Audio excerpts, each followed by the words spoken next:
No further discussion, I'll call for a vote. All those in favor? Aye. Opposed? Abstained. Abstained because he was absent. Okay, good, thank you. Filings, None. we have none, that's wonderful news. Okay, Form A plans. We have a Form A plan for 6 and 8 Providence Road. So presentations should be made on that board. Then the board can see them and they'll get picked up on the TV when necessary. So if you're out there, you can see out there relevant. I'm assuming everyone's already been to one of these things, but just in case, here's how it works. We have items on the agenda. We take them in sequence and try to take them on time. Someone's going to make a presentation. If you can't see the plan on that TV, move your seat, because he puts it so we can see it, and then we also have copies of it. He makes his presentation. Board members get to ask questions. After we ask our questions, I ask if there's any questions from the public, and you always ask the questions through me and give your name and address, so Jen can keep track of who's here. And then we have a discussion back and forth, and sometimes we make motions and move things along. Other times we tell him he needs more work, you gotta do more stuff. So you'll get a good glimpse of how it works. Go ahead. Good evening, my name is Byron Andrews, Andrews Survey and Engineering. Representing Nancy Goff here and Mark Vigent. The plan we have here is rather unusual. It's in a very unusual situation, one that I haven't seen before, which is why I included copies of the deed with the plan, because it kind of explains what we're trying to achieve here. So this is a plan. This is a deed from 1951 describing this parcel here, outlined in yellow. The deed contradicts itself. The mathematics of the deed make this small figure here. You can see that the building only is encompassed by only about half of the building is encompassed by that. But the highlighted portions of the deed also explain meaning and intending to convey the entire building. And the second highlighted portion describes a triangular portion to the northeast of the building. So there's some confusion about what the deed says and what it intends. And so our opinion is really this is a matter not of creating a new parcel, but of clarifying the existing boundaries of the property. Because if you look at the deed, you know, clearly the intent was to convey a parcel containing the whole building. So we've added 2 new proposed lines here in green, which would make the lot conform with the spirit of the deed, going around the edge of the building, a triangular portion here, and going along the edge of the building here. And we believe that this is actually really where the line was intended to be. And so we had a couple of options of ways to do this. Could have a boundary line agreement, could have a plan stating that this is the interpretation of the boundary. However, the buyers wanted to make sure that that they were clear on what they owned, and so they asked us to prepare an A&R plan showing this as an additional piece to be joined with this one to create what's in effect the original piece from 1951. For the board's information, and I am not a board member, I'm the town's planning director, just letting you know that. I did consult with council on this plan, and council reviewed the deeds, reviewed the plan, and agreed this is really not a Form A plan, because you are not dividing land into 2 or more lots. It's a corrective plan. And as such, consistent with the deeds, council is entirely comfortable with the board voting to endorse this plan and endorse it. I hear alphabet soup once in a while. A&R plan means approval not required. We know that, but you don't know what that means. So approval not required is what A&R stands for. Any questions from the board?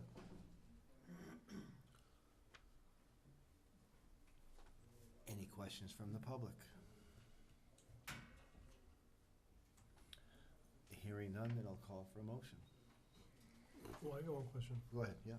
I assume you've been paying taxes on the whole piece all along since inception? Municipal taxes? Yes. Okay. Yeah, the tax maps actually show Yeah, what are an the tax maps? entirely different configuration with a little chunk kind of out of the corner of the building, but I'm sure the assessors are assessing it correctly. Yes? Mr. Assessor? One would assume. No comment. Okay. He files a plan, we'll amend our record. Yeah, but they are both these lots are paying taxes now based on the area shown on the tax plan. Question for the tax collector, we don't do anything with the collection of taxes.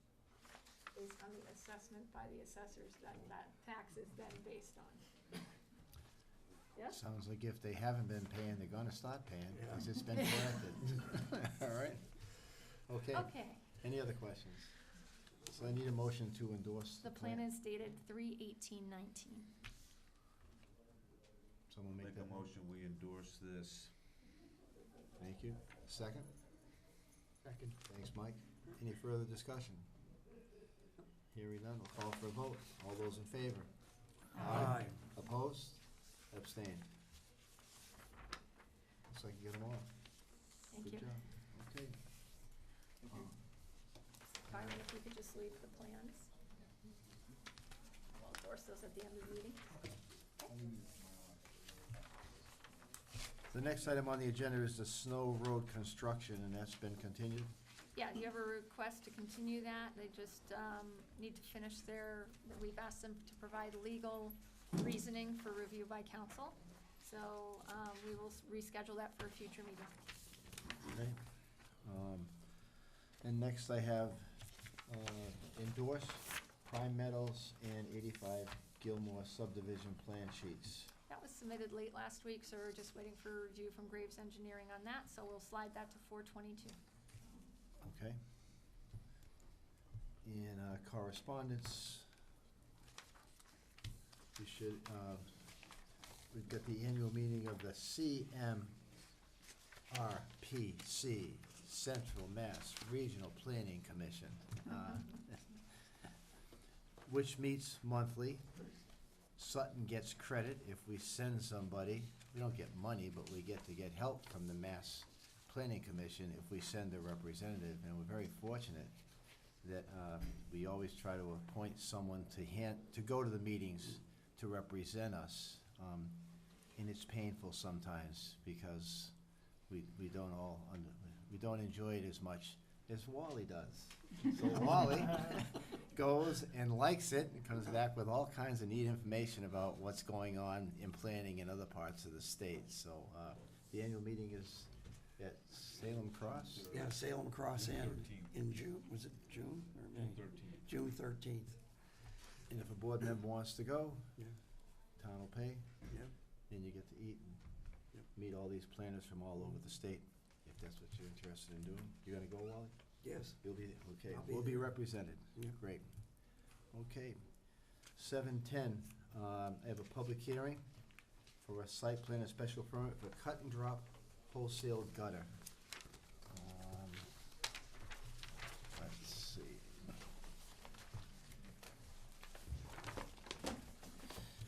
Mike, you read the notice? Thank you. Yes. If you could try to present from that side, that'd be awesome if you can, okay? Is it okay if I hand out some plans? Yeah, I'll have Mike read the notice first. Go ahead. In accordance with the provisions of the Sutton zoning bylaw, section 3A.4, I believe is the notice. Yep. Table of use regulations, site plan review, and special permits, the planning board will hold a hearing on the applications of Richard Hammond, 630 Main Street, Shrewsbury, Mass, for property owned by Dennis Toll, Sutton, Mass. The applicant intends to relocate an existing building contractor business, cut and drop wholesale gutter supply, to 222 Wittens Road. Thank you. Oh, okay. Welcome aboard. Thank you. Yep. For the record, my name is Jamie Rowe from Whitman and Bingham Associates with civil engineers and land surveyors with offices in Leominster and Chelmsford. My client this evening is Rich Hammond, cut and drop gutters. I do have some handouts, if it's okay to hand them out to you guys. I think it would be helpful. Thank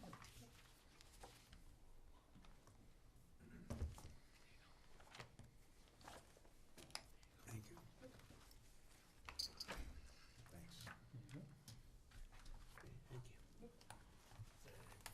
Just to write them out.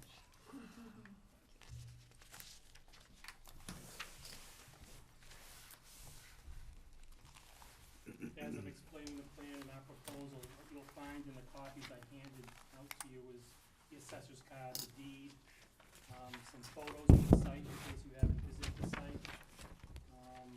Information like that that might be helpful and answer some questions for you along the way. At the very end of the packet, you'll find 3 plans, color-coded. One's a locust plan showing the site. One's the same locust plan, but an aerial view, so you can see the abutting land use. And then the GIS zoning map, so you know exactly what zone we're in and where the zone is located, just in case you have any questions about that as well. I'm happy to hand out to you a full-size 24 by 36 plan that we revised, and I sent a copy today, or I can give you 11 by 17, so it's entirely up to you. The small ones to look Sure. at, but Yep. Yeah, no, it'll give you a lot of space, so.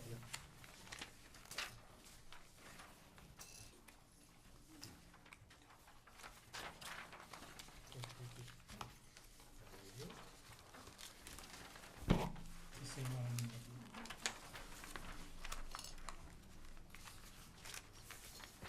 Anytime we're talking about this plan, if you have any questions, please don't hesitate to ask myself or Rich Hammond. We'd be happy to answer the questions you have.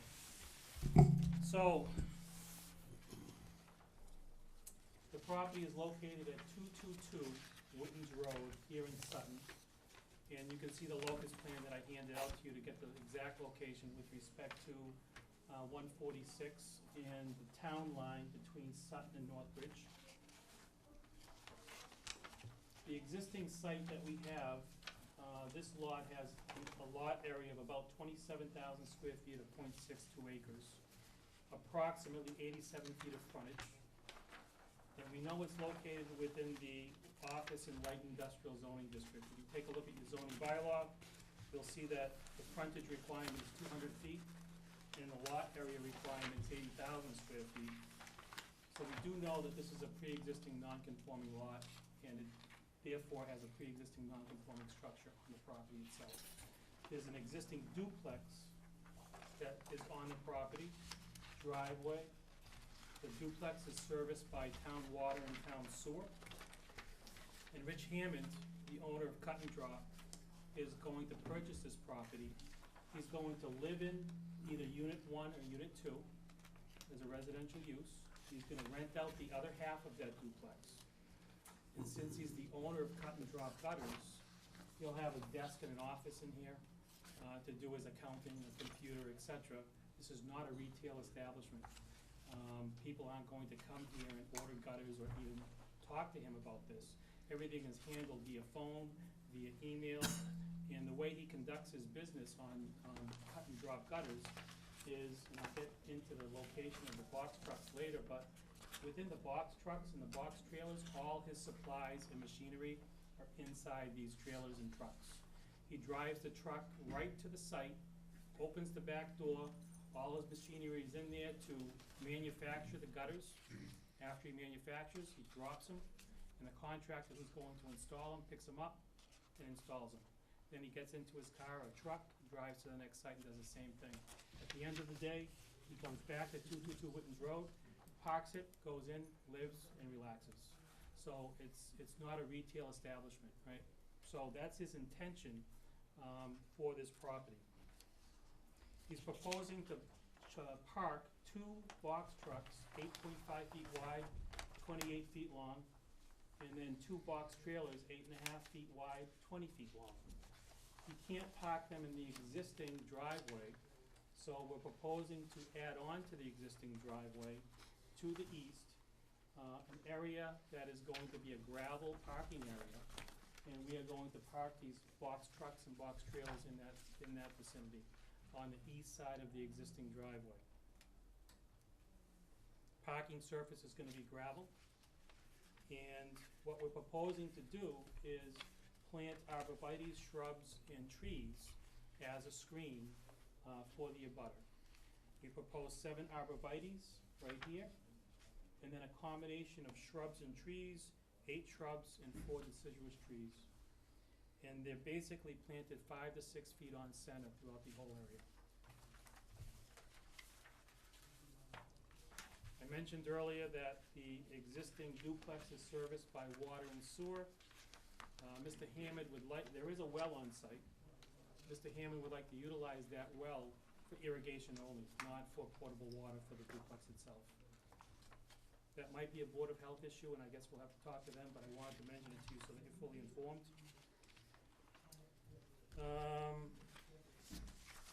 Parking for the existing duplex. We have an existing garage on site at the end of the driveway, and it's wide enough and large enough for 4 cars to park in it. So the parking for the duplex, for Rich Hammond and his family, and for the person renting, two vehicles per side, 4 vehicles total, will all park in the existing garage. One of the questions Jen had, she brought up early on, is site distance. So we went back out to the site and did a site distance on both sides, east and west, along Witten's Road. And if you're at the end of the driveway, facing away from the house, to the west, it's greater than 500 feet. To the east, it's greater than 1,000 feet. And I did include pictures in that packet of the site distances so you can see it for yourself. It's quite a ways. There should be no issues whatsoever.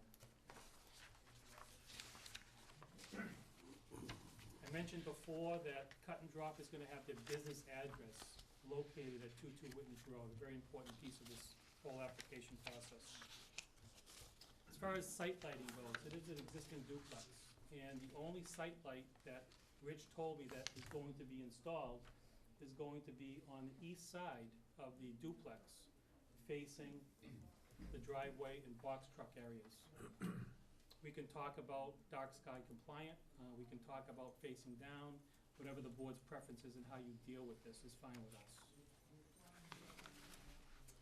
Currently, we have no signage proposed whatsoever. I don't think it's necessary, but if the board feels otherwise, please let us know what you feel. We'd be happy to take care of it.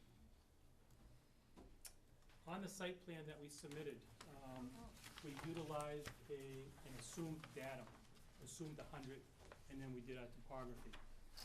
In your regulations, you have a vertical datum requirement of the USGS.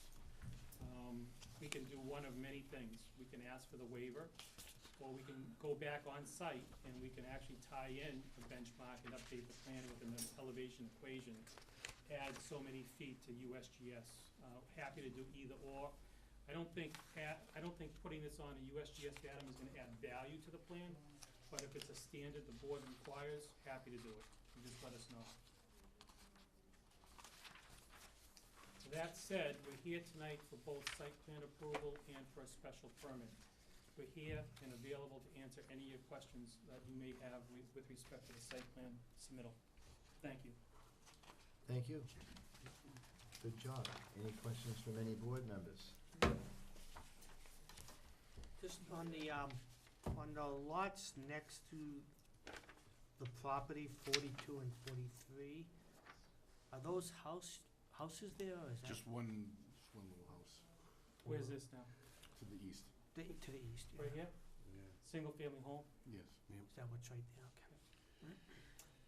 Part of your regulations say we have to show the house within 100 feet. We took this location off the Sutton GIS. If you want it physically located and measured, happy to do it, but we'd have to ask his permission to do it, so.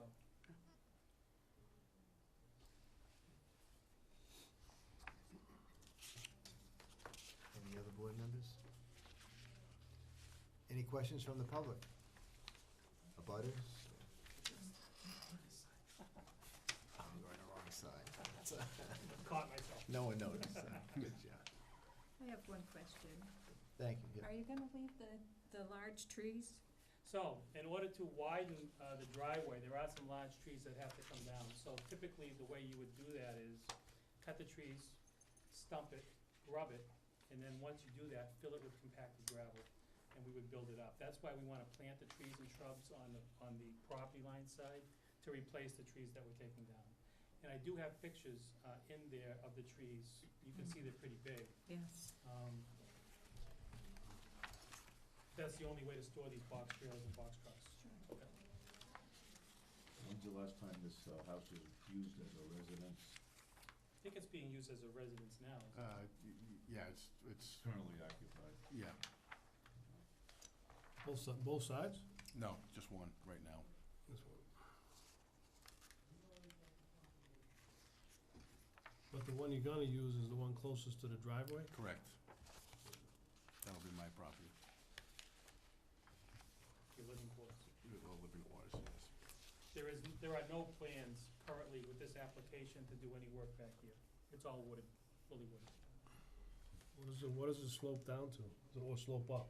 Slopes up, Okay. yep, so 122 at the highest point of the rear property line, down to around 100, 102 at the duplex.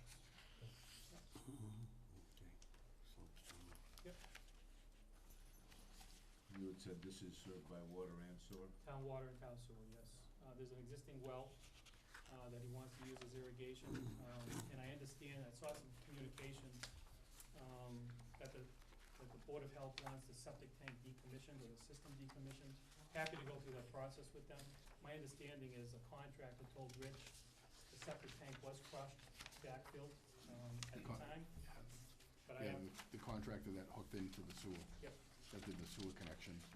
but we'd have to they broke verify that that up. with the Board of Health. We have, planning board members, we send out notices to all the boards, and, we get responses, sometimes from everyone, sometimes from nobody. We did get a few responses. And if, well, you wanna read these? Sure. Thanks. If you can read that one. Okay, this is from the Board of Health. It says it's from the Board of Health and the 222 Whitens Road special permit and site plan approval. And the quote is as follows: I have an open file for 222 Whitens Road. They propose 2 tanks, 100 gallon and 1,000 gallon and 2,000 gallon in a series. I'm having difficulty reading this. This construction was approved, and the plan was approved on 12/11/16, that I do not show a permit pulled to install. Sewers stated they tied into the sewer and have town water. Must decommission only existing septic. Whitensville water in process, must decommission well. If on sewer and town water, no issues with Board of Health, except properly decommissioning both the sewer, septic and well. It was signed by Judy Bader on 3/14/19. She's the Board of Health. We have a comment here from the fire department. It says, no comments.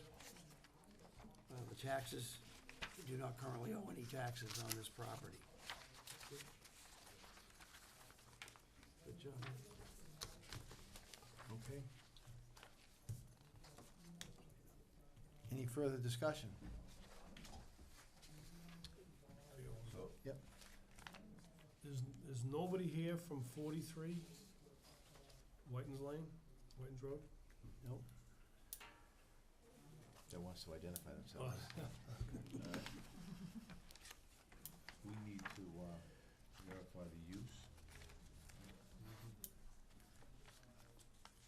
Verify the use and that permit, this is a special permit, It's in light industrial? office and light industrial. Yeah, the residential use is pre-existing non-conforming.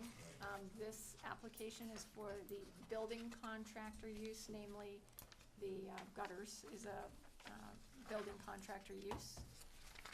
I'm just checking the abutters list just to make sure This is that the next door neighbor's on there. This is wholesale sales of construction materials. what's the next door neighbor, the Rachel's? G3 square, manufacturing. Next door is the Mark and Mark Rach. Rachwal, yes. Okay, he is on the abutters list, Yep. so. And, just double checking. Is the address 226, Jen?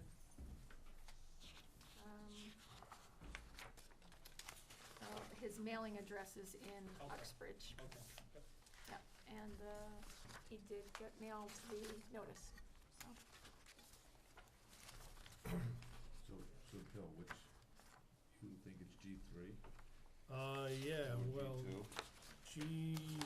G3. Are you a contractor or you sell wholesale? I supply material to contractors. Two contractors, you're not a contractor yourself. I do have a contractor's license. Okay. So Yeah. probably, Building contractor, we define broadly in our bylaw as any contractor related to the building trade, so HVAC, plumbing, electrical, gutters, siding, actual, frame, post and frame contractors. That's how it's defined in our regs. okay.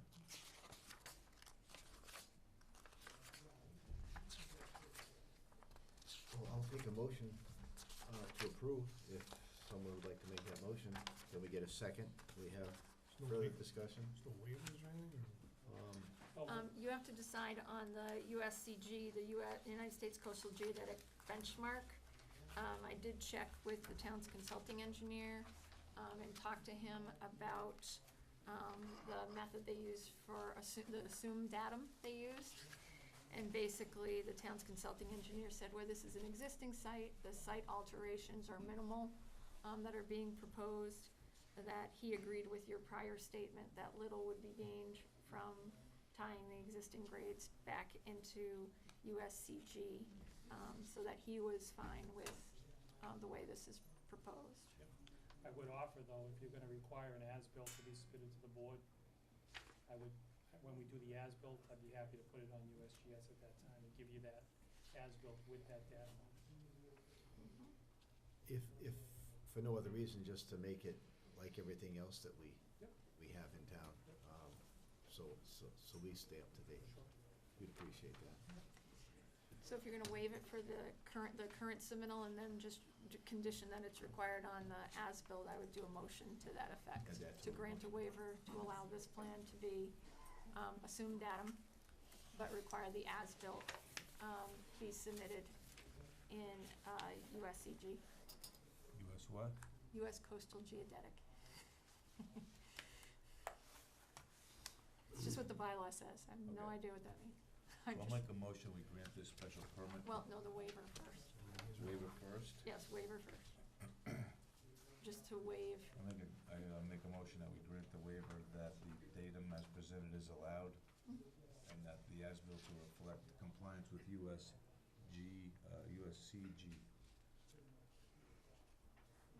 Need a second? Second. Okay, thank you. Any further discussion? Hearing none, I'll call for a vote. All those in favor? Aye. Opposed? Abstained?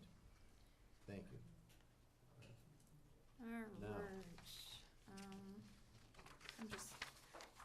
alright, so in the memo I wrote to the board, you have 6 minimum conditions of approval. And then you may, and although the first one says approval of all other local, state, and federal authorities and bodies, perhaps it's advisable to specifically state, that the applicant, shall comply with the review letter from the Board of Health and properly decommission the existing septic and well if not already completed, prior to startup of the, business.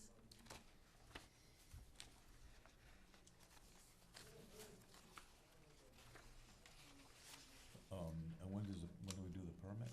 The special permit, you usually vote first, you're just talking about the building contractor use, and again, per my memo, on page 2, you have the 5 criteria. So you wanna run through the 5 special permit criteria and make a finding as to each criteria. So The first one, for example, is the appropriateness of the specific site as a location for the use. So you would state the board finds that this specific site is appropriate for this specific use because, you know, we usually lead with it's zoned for this use, but how else is it appropriate for this use, site distance, those kind of things. So you just wanna run down those 5 criteria, make your findings, and then you would do a motion to approve the special permit for the specific use. And once that's voted, then you would go on to the more detailed conditions for the site plan approval. I'll make a motion, we grant the special permit for building contractor's use, having reviewed the appropriateness of the site as a location for this use, as it's in office and light industrial. The adequacy of public sewer and water exists as it's on public water and sewer supply. The effect of the neighborhood is that it's adjacent to highway and it's in the zoning district OLI that we've established some long time ago. I don't see undue noise or serious hazards, as this is a light use and storage of vehicles. And that the structures are appropriate when the driveway would be created for safe storage of the trucks. Thank you, Scott. Need a second?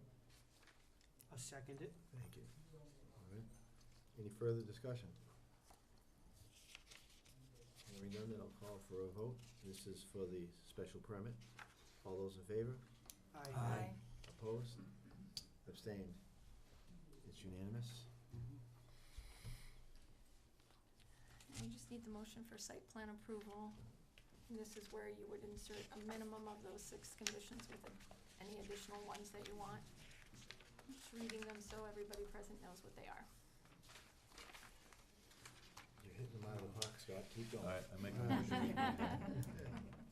motion we grant the site plan for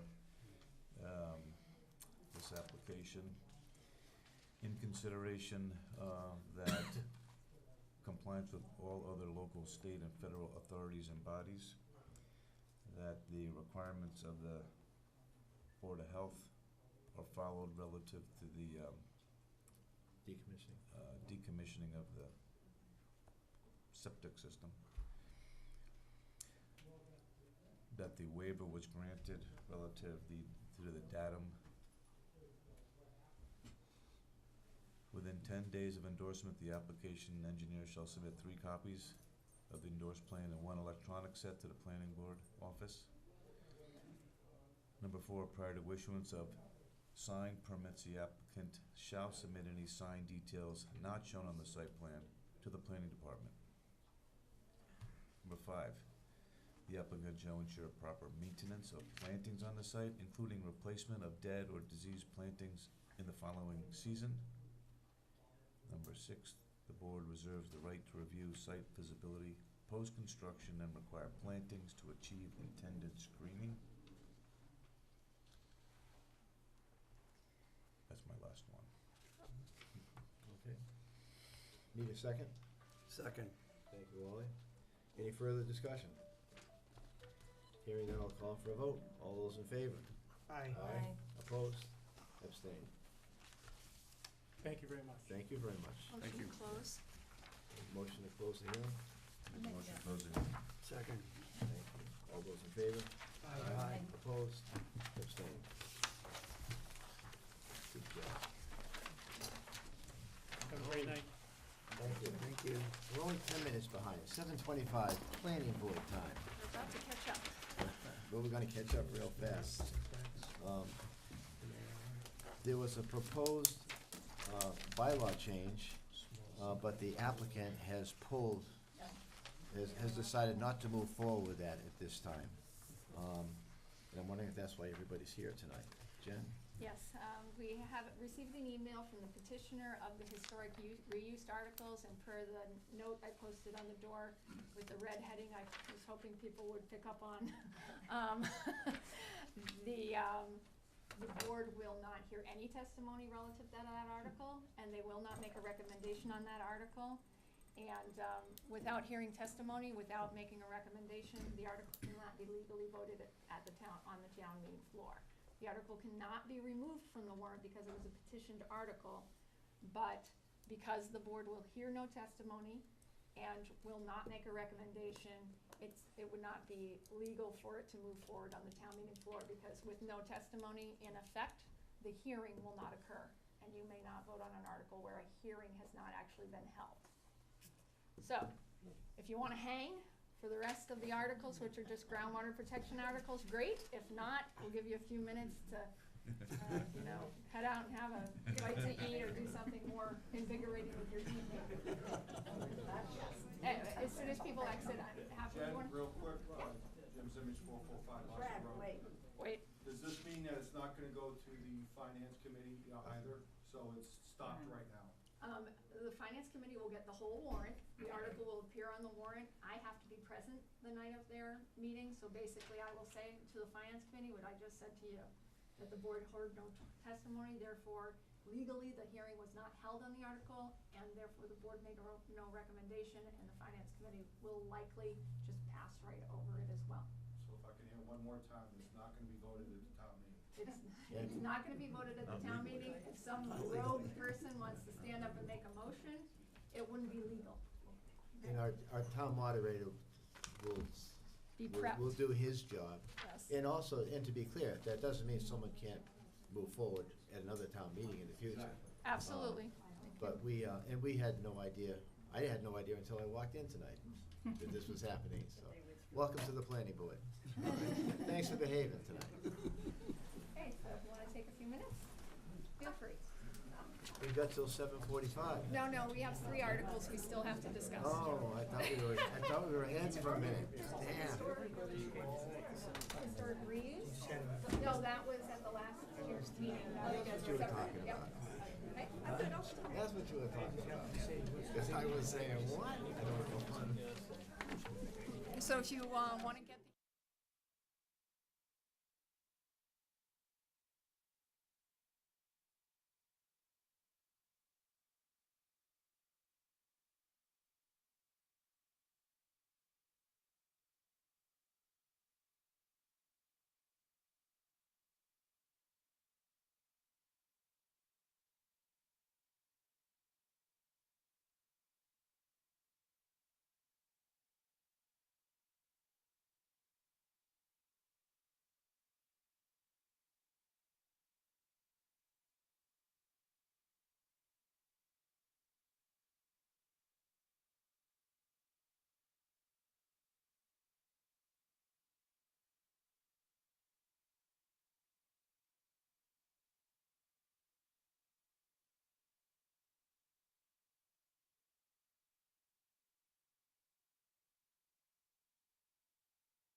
We had a public hearing scheduled on other items for town meeting, and it's groundwater stuff. If there are people here for that, we can have that hearing right now, or I can move the next agenda item, which was supposed to start at 7:45. We can hear them, and we'll just come back to the groundwater stuff. Is there anyone here about the other stuff? groundwater articles. And we hear about groundwater? So All right. if I get a motion to, Well, wait a minute. You have to read the notice. Officially open the hearing in the time frame it's been advertised. all right? And then you can just note, as nobody's here to speak on this right now, we'll table it to the end of the meeting. Go on. Okay. In accordance with the provisions of Mass General Law, Chapter 40-A, Section 5, the Sutton Planning Board will hold a public hearing on April 8th, 2019, at 7:25 on the 3rd floor of the Sutton Town Hall, 4 Uxbridge Road, Sutton, Mass., for the purpose of considering proposed amendments to the town zoning's bylaw as follows. 1, amend Section V.B.6, groundwater protection district use regulations by rewording the opening paragraph. 2, amend the zoning bylaws section V.B.6.A, groundwater protection district permitted uses by clarifying permitted uses and specifying the process to confirm a use is permitted. 3, amend the zoning bylaws section V.B.6.B.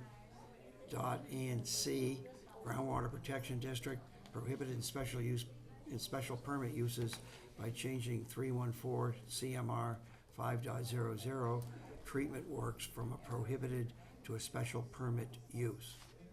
Thank you. You're welcome. Okay, so we'll now table discussion on this article to the end of the meeting? Yes? We'll table it, and it's 7:45, and I won't make you read another one. Mike?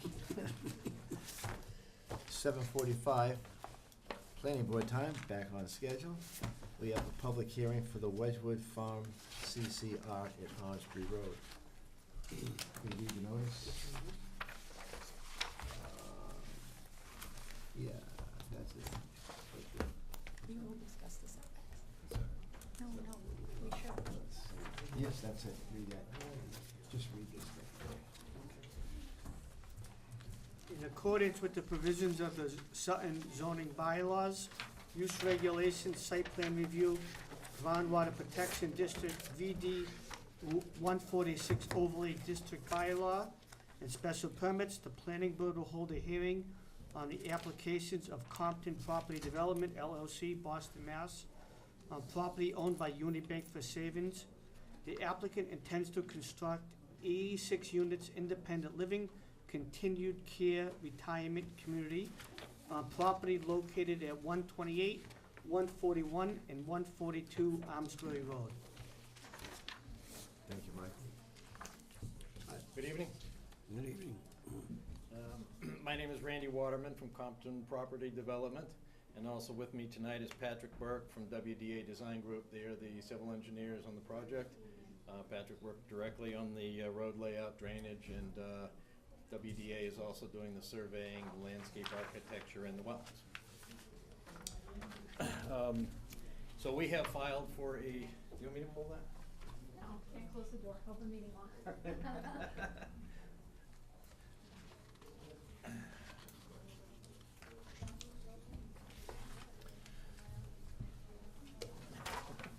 The reason Jen just left is because the open meeting law says you can't close the door. So what Jen does is go out and tells them, go into her office and close the door. Stay and talk, but they have to be able to hear you. Good job, Jen. If you can't see the screen, then you should move so you can see the map. Yeah, I'm just trying to point these a little bit so the board can see it as well as yourselves. Put it where it was, look on TV, so that they'll see. So tilt it back this way a little bit. Watch the screen. And it'll show here. Tilt it back. Watch This that way. TV, you'll see. And then stand on that side. Just this way. No, other way. The way it was. There you go. TV runs the world. Is that okay? Pam? Pam, Chris? I don't see it too well up there, but. When you start talking, she'll Is switch. that good? to it. Okay. Yeah, don't worry. She's got you. And do you wanna pull it over a little bit? Everybody okay? There you go. Yeah, There you go. All right. Then if you stand on that side, Yeah, I'll stay over here. we'll tell you when you move. Perfect. So again, we are here because we have filed a special permit for a continued care retirement community. We have also filed for a groundwater discharge permit, and we have also filed for site plan review at the same time. So the project that I will describe to you today, hopefully you can follow it on the board up there on the screen. But essentially, the property is comprised of 3 separate parcels. On the plan, the way you see it here at the top of the sheet is Route 146 heading in a southerly direction as I'm pointing down this way. Armsby Road turns off of 146 into the site and runs in an east or west direction. On the corner of the property, which is not part of the locust part, is the Enchanted Passage bookstore. And again, this is Armsby Road at the center of the site. The town cemetery is just past the property. So the land that you see on the plan on the north side of Armsby Road is 22.5 acres of property, formerly used as a gravel pit. The land on the south side of Armsby Road, this was also used as a gravel pit years ago.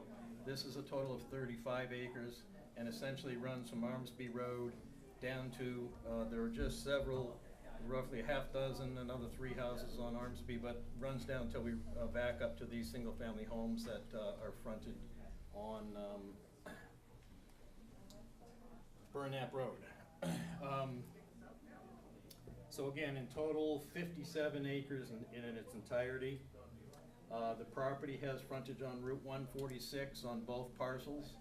On the upper parcel, the frontage on Route 146 is about 750 feet and another 960 feet on the south side. The frontage on Route 146, though, is a limited access highway, so we aren't able to provide roadway driveways in and off of Route 146. So any access to the property would have to come off of Armsby Road. The frontage on Armsby Road, there's about 380 feet on the north parcel, comes down here, and then it stops at the old jug handle to the old Armsby Road layout. And then there's about another 1,130 feet of frontage along Armsby Road on the south parcel. The property is bisected by a zoning line that's roughly 1,000 feet off of Armsby Road. So the piece that is right off of an abutting Route 146, this section of the site to this, roughly the middle of the property, the north or the east side of that is zoned for business. That's in the Highway Business District. And as you come onto the north parcel, that line comes across the street, follows the stream channel, and then cuts off to the back. So the majority of the north piece is in the Highway Business Zone, and roughly 50% of the south piece is in the Highway Business Zone. Everything that's in the Highway Business Zone that's abutting Route 146 is also in the Route 146 Overlay District. So the zoning is a little complicated on the site in that we have a business zone up here on this side of the property, and it's in the Route 146 overlay. The south, or the east, sorry, the west side of the property, this section is in the R1 rural zone, and so is this section that you see up here in the corner right here. So both of those are in the R1. That's 250 feet of frontage required and 80,000 square foot for a building lot. You can see the tan areas that are shown on the plan, and some of these areas that are shown as the grass. The site was entirely wooded, obviously, years ago, but back when it was used as a gravel pit, one of the access points was off of this old jug handle for Old Armsby Road. So you can see the area in tan here. This area has been completely stripped of vegetation. All the top and subsoil is gone, and quite a bit of gravel was pulled out of there. There's a high area at the back of the site, and they've cut into the slope in this area, obviously, to get some of the good material. On the south side, you can see the access drive that came into the site this way. So this area had all been stripped of gravel in these areas, at least down to the easier stuff to excavate. So in this area, there's about 7 feet of still good material in there till you hit groundwater. So they didn't actually dig out in anywhere where they got down to groundwater. So they left material in there, took the sort of the easy stuff, and the material was removed from the site. But the area that you can see in here that's shown as lawn, that area had been excavated in the past. There is also a major gas easement that crosses through the property that Tenneco owns. In this area, it's roughly 190 feet wide. It's quite wide. There are 2 gas lines located in it. This area that you can see that is lawn today, they keep this area cleared of trees and any wooded vegetation. And then further up in the back of the site, there's another gas line that passes through here. So both of those cross through the site, and that's not a location that we could tie into. It's a major gas main, so it's not that we can get gas service right there from that easement. The last couple months, we spent flagging all the wetlands on site, all the wetland resources, locating those by survey, and we filed the abbreviated notice with the Conservation Commission to confirm all the wetland resources on site. So you can see on the site, starting back in this corner, there is some drainage that comes onto the property from the 146 interchange, comes on and bleeds into this lowest area here. There's a little channel in here, there's an existing pond here, and then there's a 30-inch pipe that connects down to this pond, and then another 30-inch pipe under both of these streets that connects to this stream, and then there's a perennial stream that runs through the property and comes out. The existing Econo Lodge property is down here. Up in this corner, there's a small office, I think it's a chiropractic office that was just reconstructed. So you can see there's the blue area, the existing standing water areas. There's a small isolated pond here that does not have an outlet, but seems to keep water in it all year long. That pond, just for reference, has a surface area of just about a half an acre. On the south parcel, you can see there's a little fringe of wetland around this pond, and then just a small fringe around here and around this bigger pond, and a little pocket in the corner. So there's not a lot of wetland. You've got these standing water areas, and then the rest of the site, for the most part, is all upland. On the north parcel, as you have the stream that runs down here, this is extremely flat. There's only about a 10-foot drop across the entire length of the site, which is about 1,000 feet. So it's only a 1% grade across the entire property, very, very flat. So you can see in this area, you get more of a wider band of wetland in this area, adjacent to the wetland and stream. The topography on the site, it's pretty steep in some areas.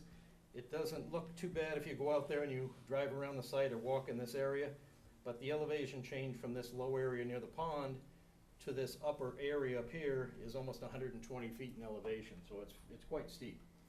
So we've really looked at the site as, once you get over to the edge of the gas line, we really don't want to try and get up into the back, because access roads and utilities and everything to get to the back of the site would be very hard to, it'd just be a lot of earthworks to get there. So we've really looked at keeping this open permanently in all of our plans, using it as a great place to have some trails and other things so you could walk through the site and keep it as open space.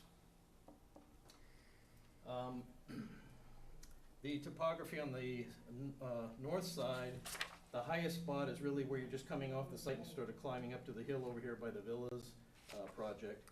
So from here to the lowest spot down here at the stream, it's about an 80 feet change in elevation.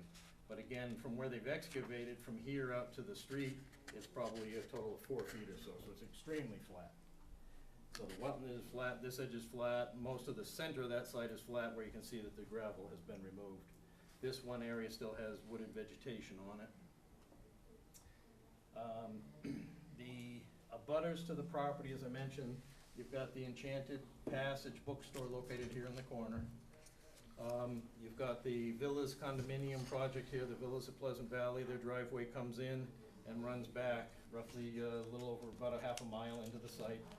That site's under construction, and I think there's 12 or 15 units left of the 38 units in this phase 3 that are not constructed yet. You've got the Econo Lodges on this property back here, chiropractic office. There's a small parcel of undeveloped property that's owned by the Commonwealth of Mass at the back of the property. And then you've got 1, 2, 3, 4 homes at the back to the south side of the site. And then another 1, 2, 3, 4, 5 houses along Burnap. And then you've got 2 more houses out here in the corner. They're actually fronting on Armsby Road. And that's essentially most of the existing conditions of the property.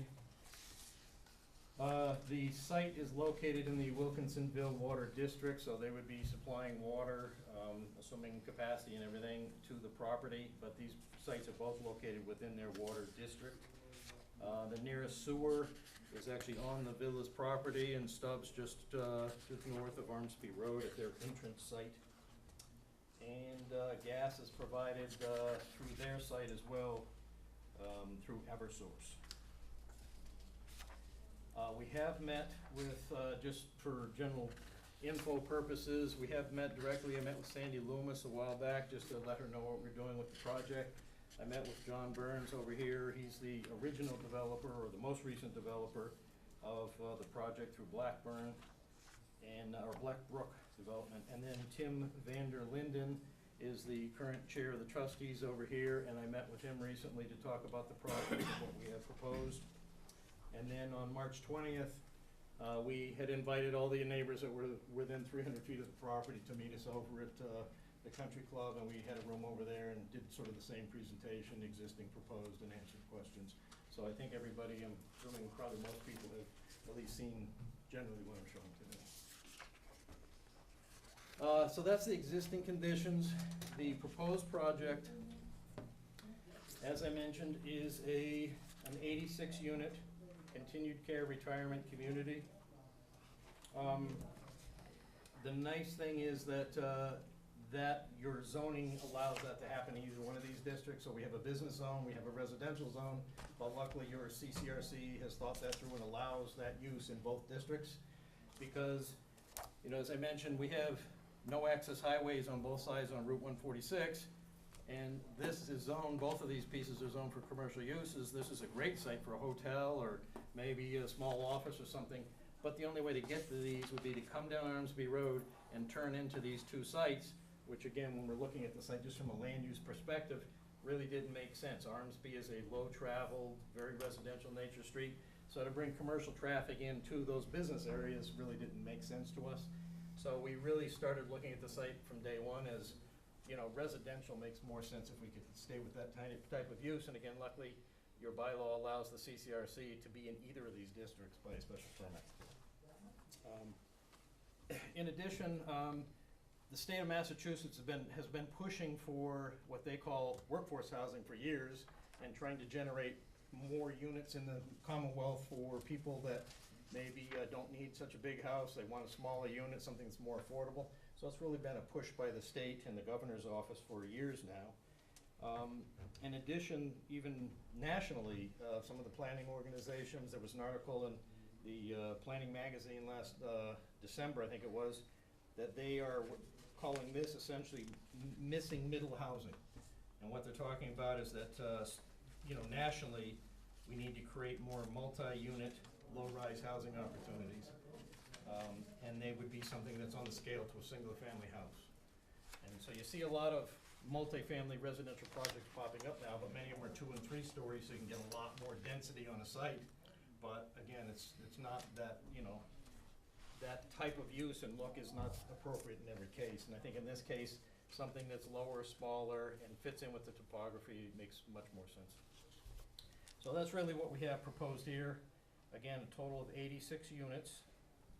Because it's in the CCRC, there's an affordability complex, so 10% of the units would have to be set aside for people that are making less than 80% of the median annual income in the Worcester County District.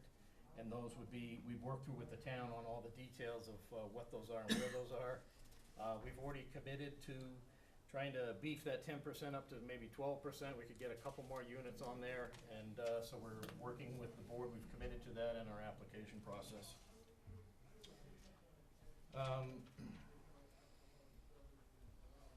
Again, the CCRC or this is age-restricted housing is what is called specifically in the bylaw, but the bylaw allows it to be independent housing, or it could be something else where there's more healthcare services.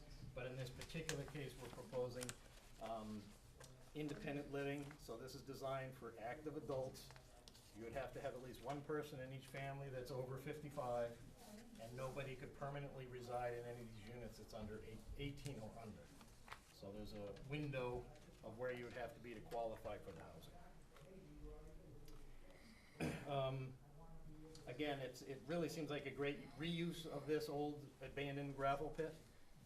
All of the road construction, utility construction, and infrastructure would be built by us, paid for by us, so there's no cost to taxpayers of the town to do this.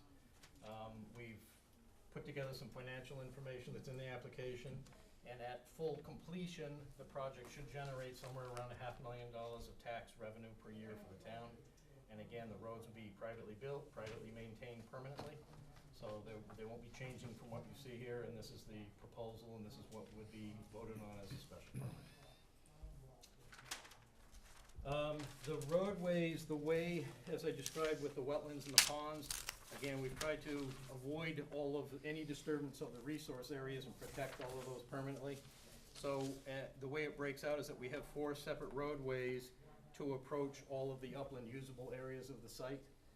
So starting up in this northwest corner, basically a roadway that comes into a turnaround at one location and then a full loop at the end of it. And there are 20 homes located on this driveway that would come out to Armsby. This section of roadway is a little shorter, dead end. There's 17 homes off of this area. This is really the only area of the site that's currently really wooded. There's a lot of white pine up on top of that hill, and there's good sand and gravel, so we would like to pull some of that gravel out to be able to use that for road construction to keep the costs down. The third roadway comes in on the south side. This is a dead end right now, and I'll talk about that a little more in a minute. But there are 32 homes located off of this roadway. It would come in, and right now it's currently a dead end, and we showed a connection here, and this would be a pedestrian and utility connection. And then there are another 20 homes up in the, 17 homes up on the top corner of the site with a big loop. We've just started to get comment letters from some of the safety officials and other town departments, and we know that the police and fire department have already asked that we make this a permanent roadway connection, at least an emergency access drive. So this will not be a dead end, and its end configuration will be connecting that roadway through. And so that is one change that we know of already that will need to be incorporated into the plans. The open space on the site, we're sort of, again, we're in two different districts. We're in the CCRC zone or overlay, and then we're also in the Route 146 overlay. So they both have two different requirements for open space, but the maximum amount that would be required in any event would be 50% open space. And both of these sections of the plan, as I show right now, are somewhere around 85% as an average of open space. So on the south side of the 35 acres, we're working in about 5 acres, and so there would be 30 acres that are permanently protected. And on the north side, about 18.5 acres of the 22.5 acres would be permanently protected. So again, in both cases, the south side we're at 87% open space, and at the top side about 83% open space. And the requirement is 50% would be the minimum requirement under, in the worst case, under the zoning.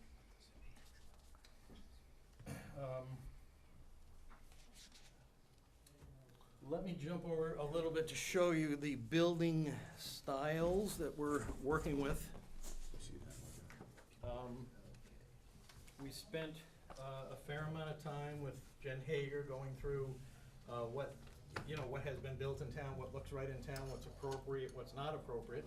And we had bounced around to some different ideas and different thoughts with the architect and tried to come up with something that we thought was fresh and new and appropriate and works for this type of use.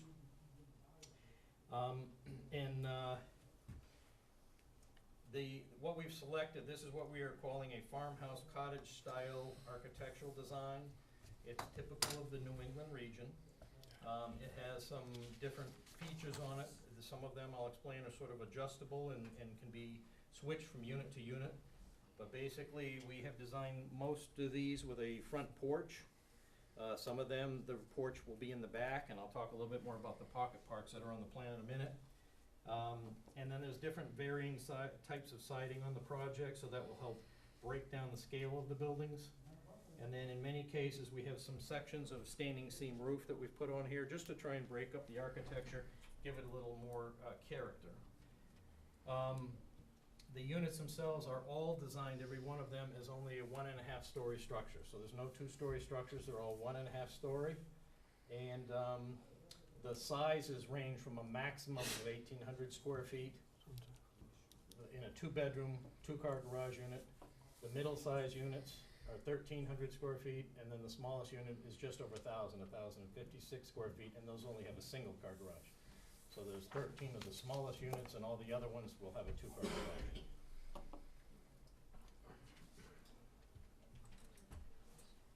Let's see, the architecture, again, because it's designed for over 55, it will be compliant with all the accessibility codes, both locally and at the state level.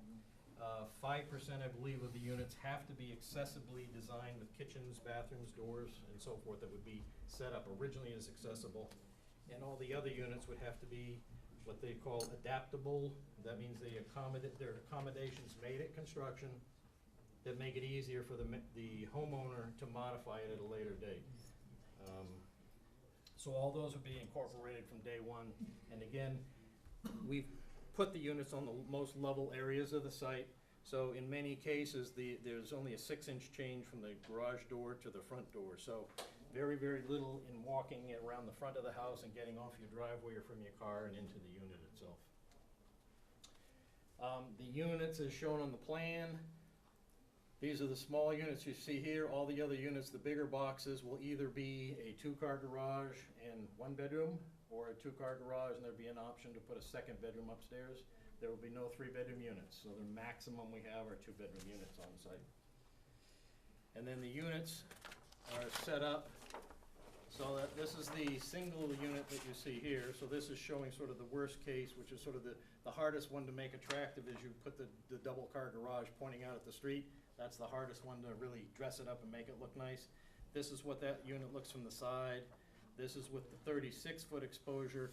This is with the 48-foot deep exposures, just so you can kind of get a feeling for what they all would look like. And then this shows you what the double and the triple unit looks like. So again, on this double unit, what we showed you is sort of worst case with, if we put both of the porches out in the front and both of the garage doors out in the front, we don't have any side entrance, or we don't move the porches in the back, that's what it would look like with sort of the most happening out in the front yard.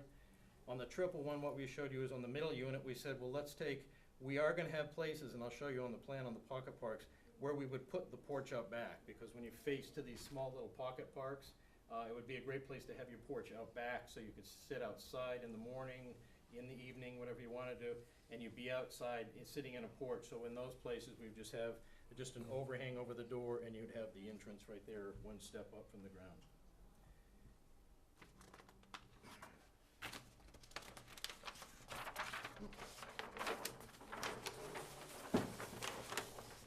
And the smaller units that I mentioned, we really wanted to try. I think the direction that we got from the town, and I went to the housing forum back in September that you had here, and really the push was smaller units, affordable units. That's really was the drive in town, keep people in town, so that their kids and seniors can all be staying here.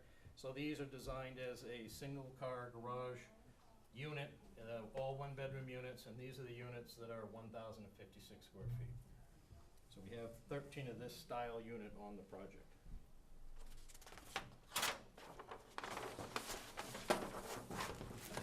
And then this plan, again, we're in special permit and site plan review, but it's hard to go through and make the architectural plans 100% finished at this point in time. So we really tried to sit down and think of what are some ways that we can break up the architecture again to make it look a little better. And to us, the hardest thing to do on any multi-family type unit is, hide the garage doors, so you don't drive in and all you see are garage doors everywhere. It just takes the beauty of some of these away. So we looked at some ways to just have small overhangs of the garage doors, have some of these other overhangs with trellises, that type of thing. Just something so the garage door is set back a foot or two from the face of the house, and just with a little overhang like that, it'll take the curse off of it a little bit.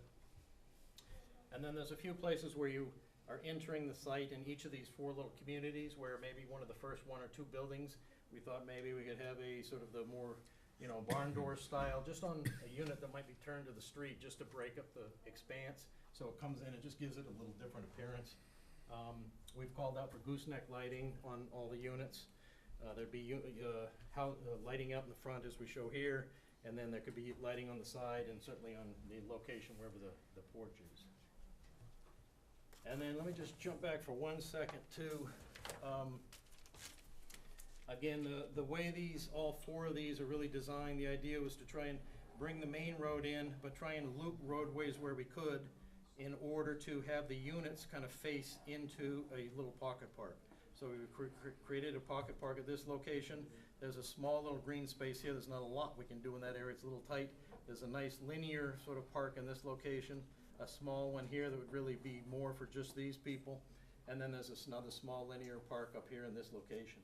And then what we've done is we've put in trails that would wrap around the entire project so that you could walk around the entire site all the way around through this area, come back, cross at this location, and then if the commission will allow us, we'd like to just have a small little footbridge here that would be probably 2 feet off the ground, that you would have a location here we could actually cross through and just make it so it's a complete loop.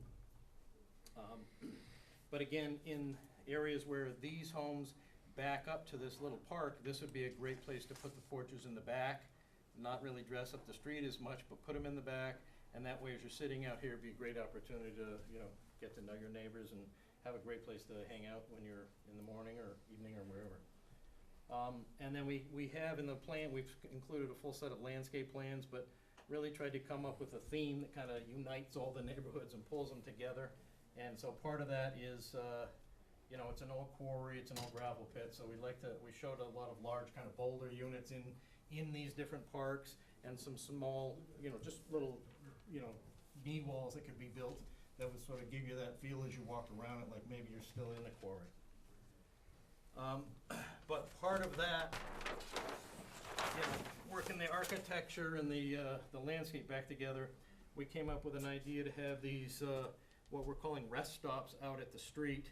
It'd be a great location. You could have a little signage and do something that architecturally looks nice, have some bike spots out here to lock up bikes as needed, but those two would be right at this location. And the idea was that as you walk around this neighborhood, you could come out and come through this central park area that we have here and come to a rest stop on this side, walk over to that side through a crosswalk and do the same thing here. And that way, if you're over on this side and you know neighbors over here and you want to meet, you can just say, meet me over at the rest stop. And it would also be a great place, we showed on the design plans, a couple little drop-offs right here where a vehicle could pull off. So again, if you were picking somebody up here, you could say, hey, I'll just meet you out at the street and you can drive by, reduces vehicle trips maybe a little bit, but it'd be nice just to be able to pick somebody or drop somebody off there as well.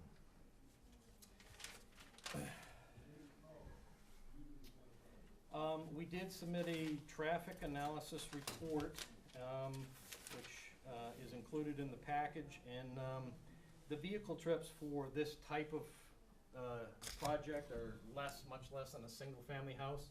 So that is the good news, is that the vehicle trips generated from this project are about as small as they can get. But then in addition, by breaking this up into 4 separate roadways, you have people coming out at different times, at different locations on the street. So again, it further helps to break things up. So the trip generation showed that the morning peak hour from the project was generating around 52 vehicle trips in a peak hour. So that's less than a vehicle an hour, and that's 18 people coming into the site and 34 leaving the property. And that's from all 4 of the roadways, so very, very low traffic generation. In the evening peak hour, that goes up to just about 60 or 59 trips, and again, that's 35 people coming home to the property and still 24 people going out and back. So about 60, and again, about a vehicle a minute in the evening peak hour. So it's not increasing vehicle trips on Armsby very much at all. It's very, very low flow. And part of it is that, the density on this project is extremely low. It's about 0.6 acres per unit, and normal multi-family or attached housing like this in Massachusetts, most zoning is 8 units an acre. This is 0.6 units per acre, very, very small. The state encourages for more affordable projects to even go up to 20 units an acre. So this is extremely low density, and that's why it works well with this site and with the traffic generation on Armsby Road.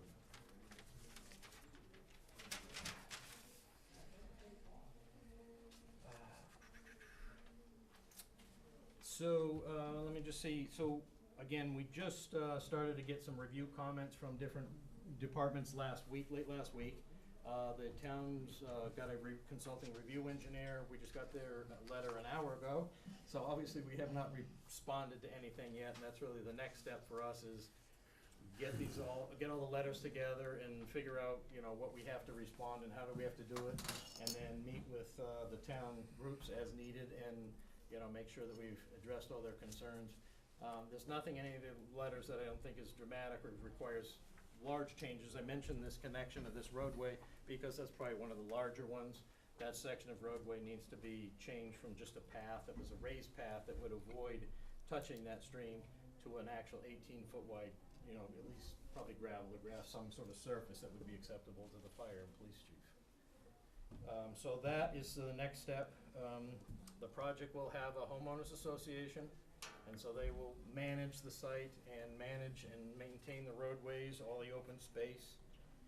They will do, arrange for the lawn maintenance, snow removal, rubbish removal, all those types of things would be included in the homeowners association. And then some of the amenities, as I talked about, we've got the walking and bike trails around the entire project. I didn't mention that we are planning a dog park back here in the corner. They're really becoming more requested. We've done multiple ones for towns and other places. And so that's something that I think would work well on the site.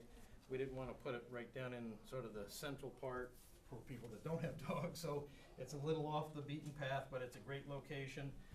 Some of these trees, and right here you can see where the contours look a little different, some of the trees have been removed in there, so it'd be a great place. We have our path that comes back here and walks right by that area, comes back here through the gas line and back down this way and back out to here, so, you know, people will be out walking on paths and already going in that direction as it is. We would like to talk to the Conservation Commission about the opportunities to maybe use this pond for skating. There's some flat area here right next to it, so it'd be a great place. We have a couple of overflow parking spaces here, so it'd be a great place just to walk down where it's flat and it's not steep. You could have a little bench, a place to put your skates on in the winter. We do show on this sort of central park, as we're calling it, this Newell Park. This is community gardens. There's an area right here for bocce courts. And there's actually a section of trail that we've designed right here that wraps up to the center of the site that's accessible. So that trail could be great if somebody happens to be in a wheelchair, on a cane or something, they can pull down to this point. There's overflow parking, like I say, right here, and they could go up this trail and be up in this area on an accessible path, which would be kind of nice. And I think that's primarily where we're at. Well done. Thank you very much. How it works, applicant makes his presentation, then I get to ask board members if they have any questions. Then I'll ask the public if you have any questions. The hearing, I'm sure, is gonna go on, so nothing's gonna stop. We'll vote to continue, but I appreciate your patience and sticking around, so don't miss a chance to, and any question is appropriate. For me, before I ask the other board members, CCR, Continued Care Retirement Community? is someone taking care of us if we live here? No. Okay, what does that, Well, you what's have- CCRC mean? I know that, but, Well, the Continued Care Retirement Community essentially is sort of grow in place, and so most communities have set it up so that you have different categories in a CCRC depending on what's appropriate. So yours, and most of them now allow that you have the least amount of care that you provide is as this, Okay. a restricted housing of over 55, but it's active adults. okay, So if there's one person that's 55 in the group and, the other spouse happens to be 40 or 50 or whatever the number is, I mean, you're still active, hopefully. You've got 2 cars in most cases, that's why they strongly recommend 2-car garages on those units. So you're traveling, doing things, and you're getting out, you're biking, you're doing all those things. okay. So then the next step is then going to more of assisted living and rehab conditions, that type of stuff. So there's different steps up, and they're all allowed by your bylaw. Right. So this is the Okay. one that we're proposing that's the least amount of care Least provided. amount of assistance. Yeah. Least amount of care. Yes. Take care of yourself. Any other questions from board members? Got a couple. Did you address street lighting? Street lights are shown on the plan per your subdivision regulations, I believe it was 400 feet. I'm not positive, but they are shown on the plan. So we have, all of the streets show street lighting on them, we kept them low, I think they're 15-foot poles. And then we put lighting in the paths just at the units, so if you're sitting out back, there would be low lights on the ground, but we did not light any of the paths themselves. And then maybe this is a question for Jen.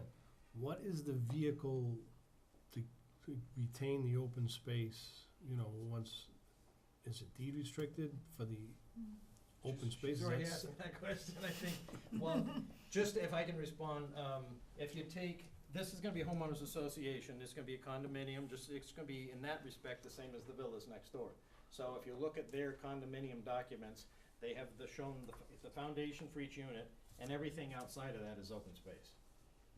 So we have not drawn a line like 2 feet off or 5 feet off of every building around this, circulating and saying you can build here and the rest is open space. The way it's really designed right now is that you have the foundation, the building sits on that, and everything else on these calculations currently is open space.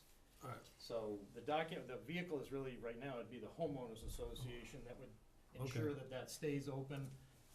other than the areas that are shown as walkways and landscaping. And then the same piece would be as for the, like, for the town, the roads would remain private roads. Private The road, same correct. vehicle. And then my last question is, most of the vehicles that leave here, which way are they headed? The trip generation study actually goes by, they have calculations that are put together, basically they're called journey to work data. And that tells the traffic engineer, once he's done the counts out here, which they did counts on the street, tells them which way everybody is supposed to go. And they have 70% of the trips are called out for Route 146. And then those would split, and some of those would come back north, some of those would go south, and the other roughly 10% are this way, and I think 5% on Burnett. Now, I know people at the meeting we had with the neighborhood said, that doesn't sound right, because we know when you go out here onto if you stay up here to Central Turnpike, it's a hard left, and it's easier. I think most of the people that were there said that they do go out here and this way, because the left down here is easier, which I understand that, but the distance from here back this way down to turn left on Central is twice as long as it is from people coming out of these 4 streets and going right there and on. So I think human nature, if it's half at the length, they're gonna just take the easy path and go out to 146 to Central if they're heading north. So that's the way it's, broken up in the traffic analysis. How did you think you had a meeting, that I give you credit for before you meet with us, to have a meeting and just, meet the neighbors? How did you think it went? I thought it went well. I was a little surprised. I see there's a couple of the neighbors here that are on Armsby and Burnett, but we don't really have, I think there's 10 or 12 neighbors in total that actually abut the project. Okay. So we had a couple of people that were in this corner down here, and then I'd say 30 or more people were probably from the villas. Okay.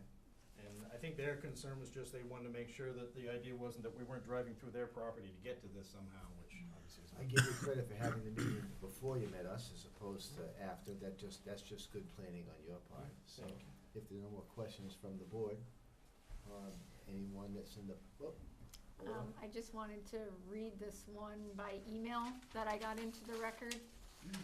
It is Bob Recor, 302 Boston Road, Sutton, Mass. Please bring it to the attention of the chairman, and I assume the rest of the board. I strongly support the project with senior citizens not supplying children to the school but paying taxes. It's just the direction that town needs to go in. We're heading for some serious financial challenges, and the fact that we can have a community that's paying taxes but not really tying that much on the town is a wonderful thing. And being where it is right next to 146 is an ideal location. I don't think it will have a major impact on the roads and school system. If anybody has any questions, I'd be more than happy to talk to them again, but the project is a great project for us. Just reading that into the record. okay. For the record, just give your name and address so Jen can keep track.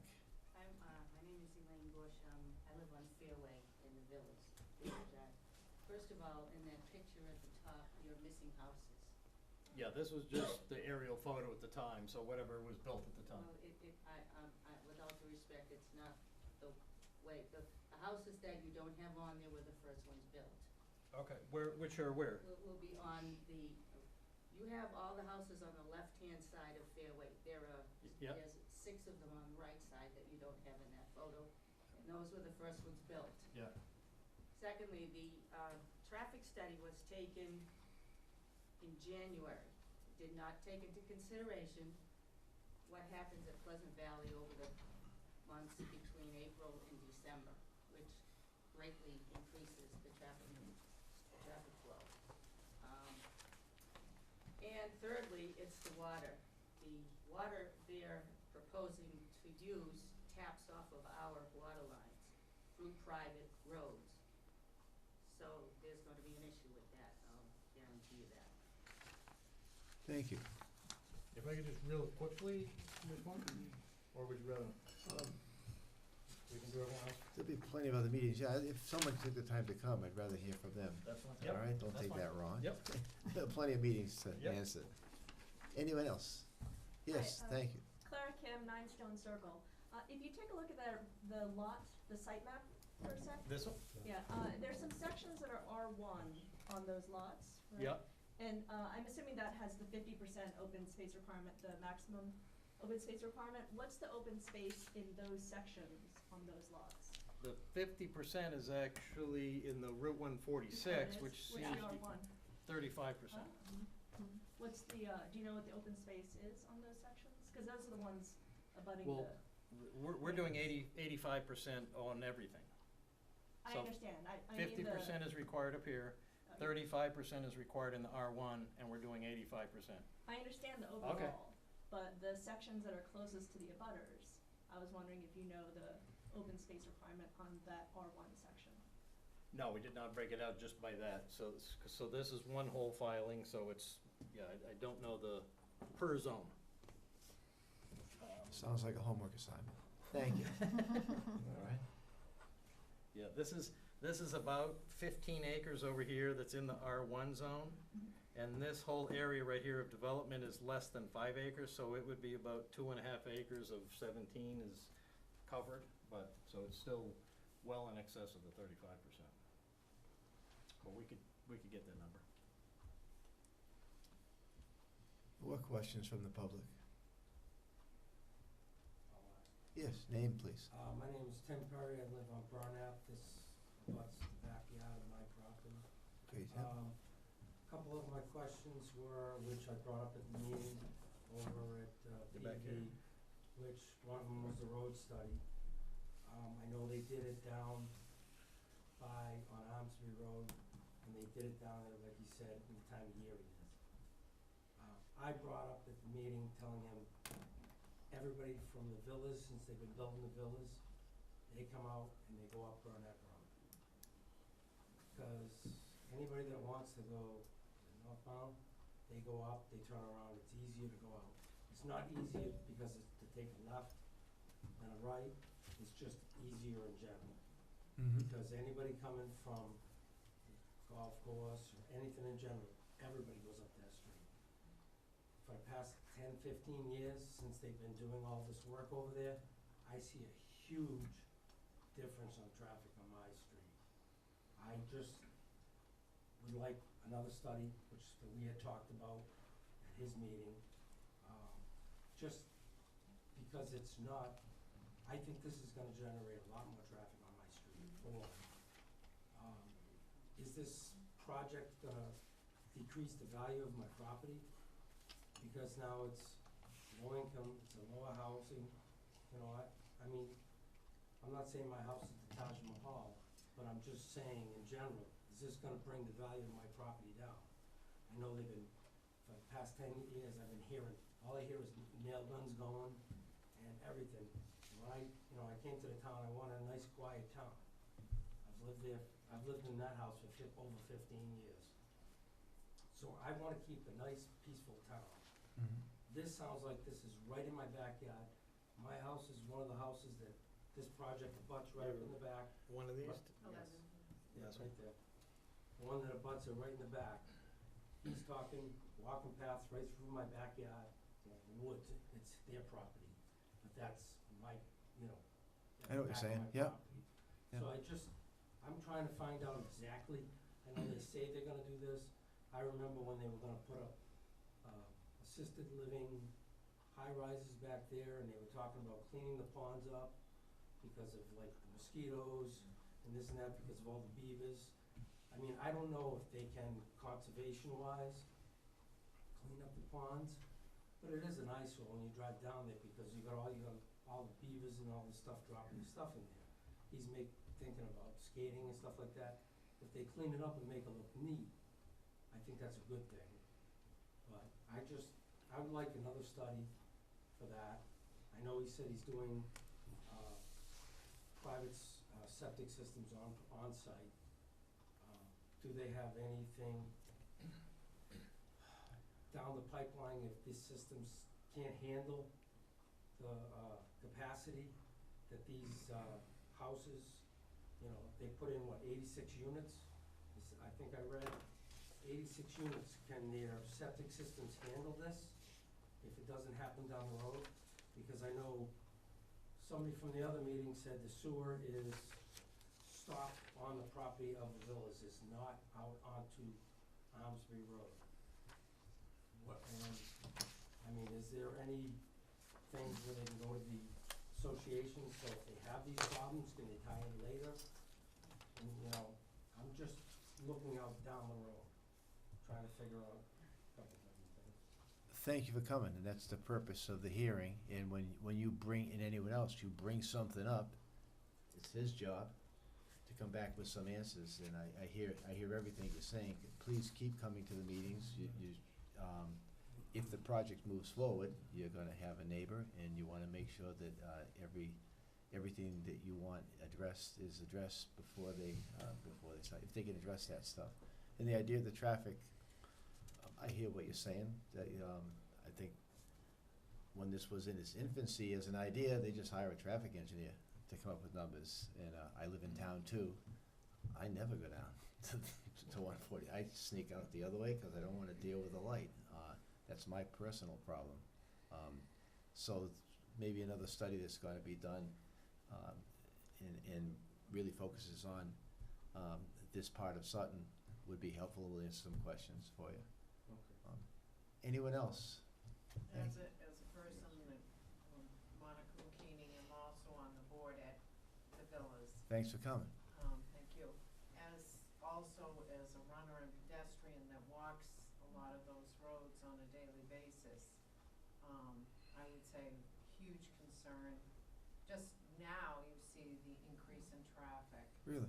And, I think it's even gonna get worse. I would highly recommend even the possibility of sidewalks or widening the roads. He is right about Burnap Road, cause I'm a Burnap Road cut-through person, sorry. Slow down. But it's, you know, I mean, it's the convenience, just trying to get out on 146 sometimes, to me, is, you know, it can get treacherous when, especially when the light is already gone and people are just going down the road. I know there is a lot more presence of police at that intersection down there, but to me, it's safer to go out Burnap. Sorry, but it is. I'm the guy that kicks the ball out in the road. Oh, do you? When you go You to do that bed. when I run too? No, everybody runs up that hill. I saw your hand, but there's people who haven't said, No, go ahead. anyway, I'm all set. Thank you, yeah. Yeah, I mean, I'm just a Your Sutton resident. name please for the record. Bill Bone, I live 650 Central Turnpike, not really, you know, in a butter or, you know, but it's still part of my town. Mhm. And, you know, I've been to several meetings now, I'm just starting getting into this, I'm retired, I'm bored, so I Oh, went to we a have meeting. seats, great. I've been to pretty much all of them, and I noticed in a finance meeting, Yeah. you know, the overriding theme of all the meetings I've been going to over the past couple of months is, in 2 to 5 years, the town's gonna hit a cliff. We're doing well now financially, 2 to 5 years, so we all gotta figure out the formula, revenue versus spending.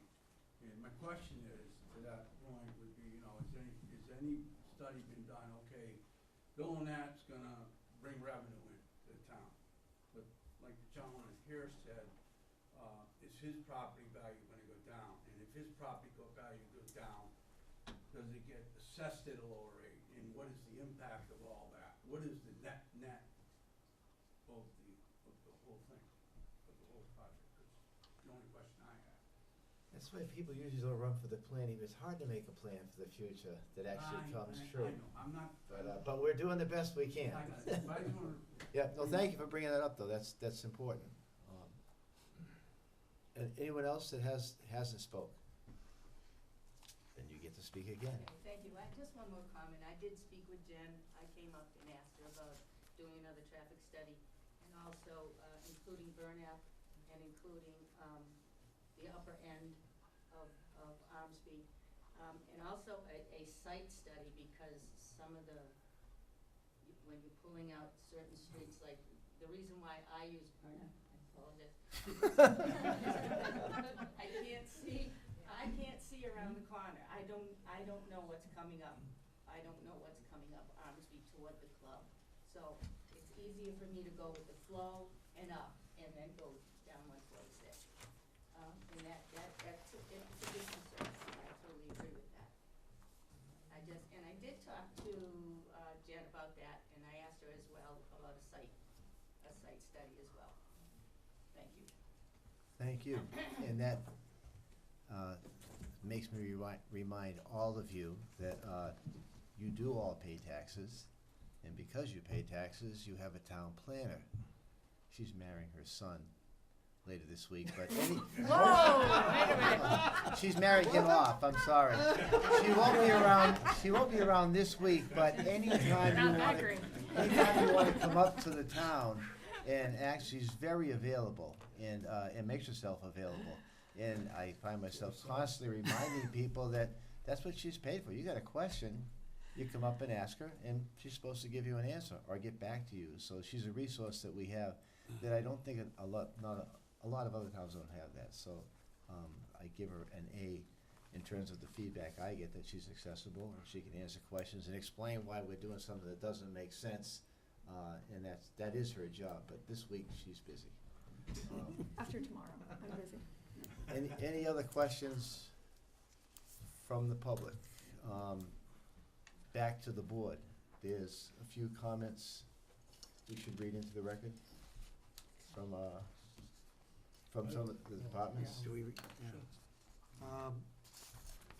A comment from the Conservation Department, they need to file. There's a tributary to Cold Springs Brook, a cold water fishery. That was from Conservation. From the Historical Commission Chair, this commission does not find any historical impact with this project and finds identified road names appropriate for this project. The Police Department, current plan needs to be adjusted to allow secondary access in the event of road closures and pass for emergency responders, which I think you're already aware of. Yep. And the Fire Department wrote regarding waiver request, page 3 and 4, all access roadways shall be kept as wide as possible.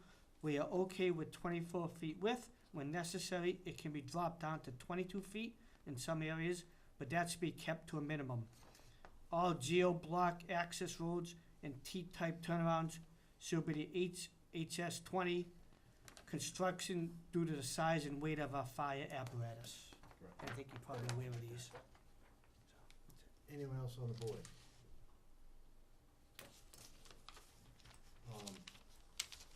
Go ahead, yeah, take a minute. Just real quickly, if I could, there were a number of comments on the traffic, and, traffic's kind of a funny thing, is that, the traffic engineer decides when he can go out there, he only goes out there when there's school involved, but, so he can get the maximum number of trips.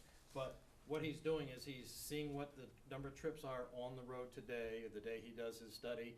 They put down, the speed, controls and count the numbers, count the speed of vehicles.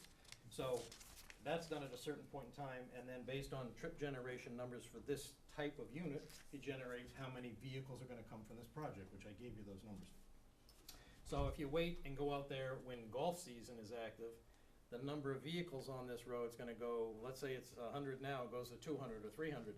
The number is clearly gonna go up. Our numbers aren't gonna change. The number of vehicles we generate that go out onto the street doesn't change at all. We already know that, that's in the traffic report. But if you wait and do it when the golf is happening, now our percentage of effect on this roadway drops way down. So you're really seeing worst case. We had 50 vehicles on the busiest hour of the day to this road. Well, if you go back and there's 3 times as many cars on the road, we didn't add any more, we didn't make it any worse, but the traffic, actually, our percentage increase drops way down. So really, you kind of get worst case, even though it seems like it wasn't checked at the worst time. So I just want to say that traffic is kind of funny like that, but you widen roads and everybody says, oh, it got better, and then everybody speeds up. So it's, so just, and then again, everybody, asks about decreased value of properties. But again, this is gonna be brand new, high-end construction, and the beauty of it, and studies have shown that this is maintained by the homeowners association. So everybody else does certain maintenance on their home presumably, but not everybody does. So sometimes, homes get a little under disrepair. These won't. These will stay nice, they're gonna be professionally landscaped, maintained, so the value that you get from day one is gonna increase. And, you know, is it gonna be worth as much as a twice as big single-family home? No. But is it gonna drag your price down? No. These are, the square foot value of these is the same as at the villas. That's what these are gonna be built at. So, it really will not have an impact. But I just wanted to hit those two. It's 8:45 planning board time, and we have an agenda item at 8:20. Like to stay on the schedule. We kicked one back. Thank you for coming in. If I can get a motion to continue to a date and time certain, I'm gonna suggest May 6th at 7:10. That means no one's gonna jump ahead of you. We can continue. Make a motion to continue this public hearing to May 6th. Thank you. Do I get a second? Second. Thank you for coming in. Thank you. All those in favor? Aye. Opposed? Abstained? Good job. We still have to do the one we kicked to the back. That empties the room. Yeah. Good job. No, well, we got two more, actually. You got Yeah. Carr Street and then one more. How are you? That makes it crowd. Get it down, we can manage. What do you need? I'll make it. Absolutely. What you can do, Bill? Yeah. Everything?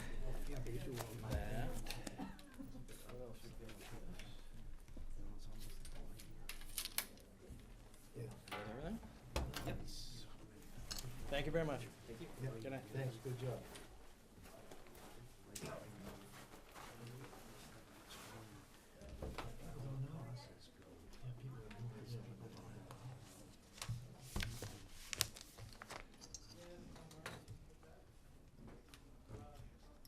Just need a minute. Board members have an excuse. So she starts. She starts, you drive her down to her stop this weekend? Yeah, so we start Sunday, I'll do like myself 2 days from there. Okay. And then you gotta head back? It takes So a we'll while. drive back. But, Wendy's gonna drive up maybe 2 days. yeah, yeah. She's gotta bring a cell phone with her. So she can make Cell phone. contact. All these times I've explained what that really means. Bing goes off every 30 Yeah. minutes. So you know where she is. Maybe one right there. So you can track her. Yeah, no way it does. And But, yeah, but so, you have to go and get a mortgage, so you don't have people that When will she be? Were there any on page one? I mean, they'll have, Minutes? once she I gets can't hear going, you. she'll know what the Typos, dates page is. one. She'll find the date. Let me know when she's coming through, you know, Yeah, that's right. this end of it. I'd love to spend it. sign up and get it. I'd love to pick up. Get this, now I, you can make a deal, it's really easy. I can do it, but I do it because it's fast. It's really hard that long. I say, I Wouldn't it wanted be- to. wouldn't it be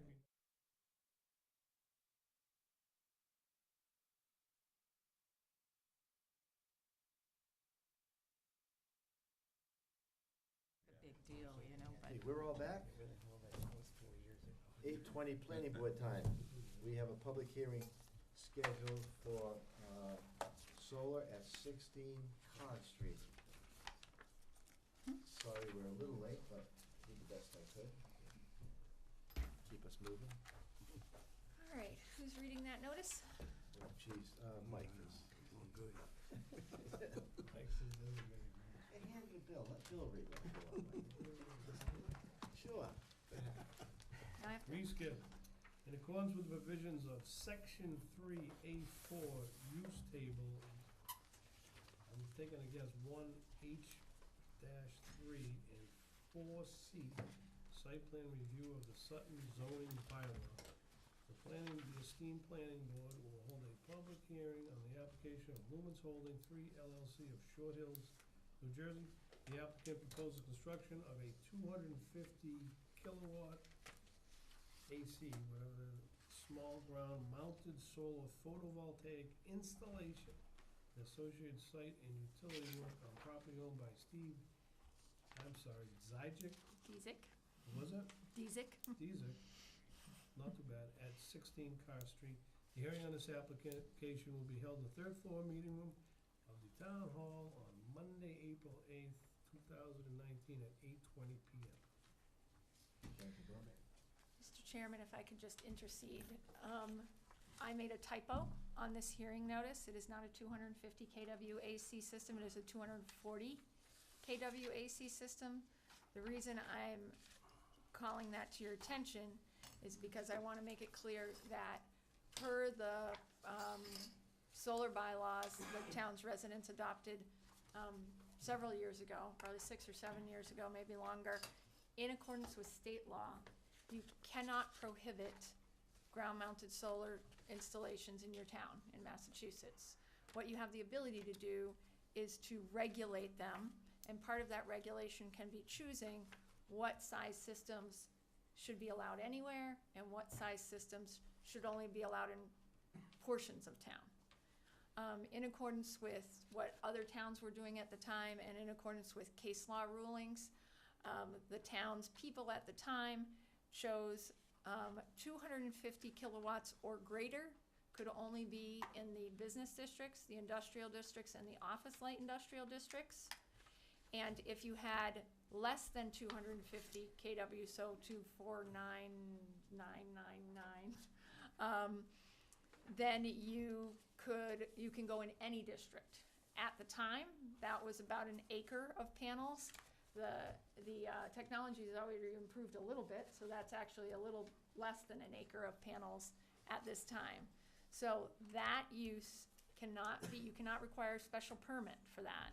So that is an as-of-right use, which means the board cannot deny approval of the application, but per site plan review, can review all the factors related to site plan review and see if they can mitigate any of the neighbors' concerns and apply the standards of site plan review to shape the project in beneficial ways if those items have not already been addressed.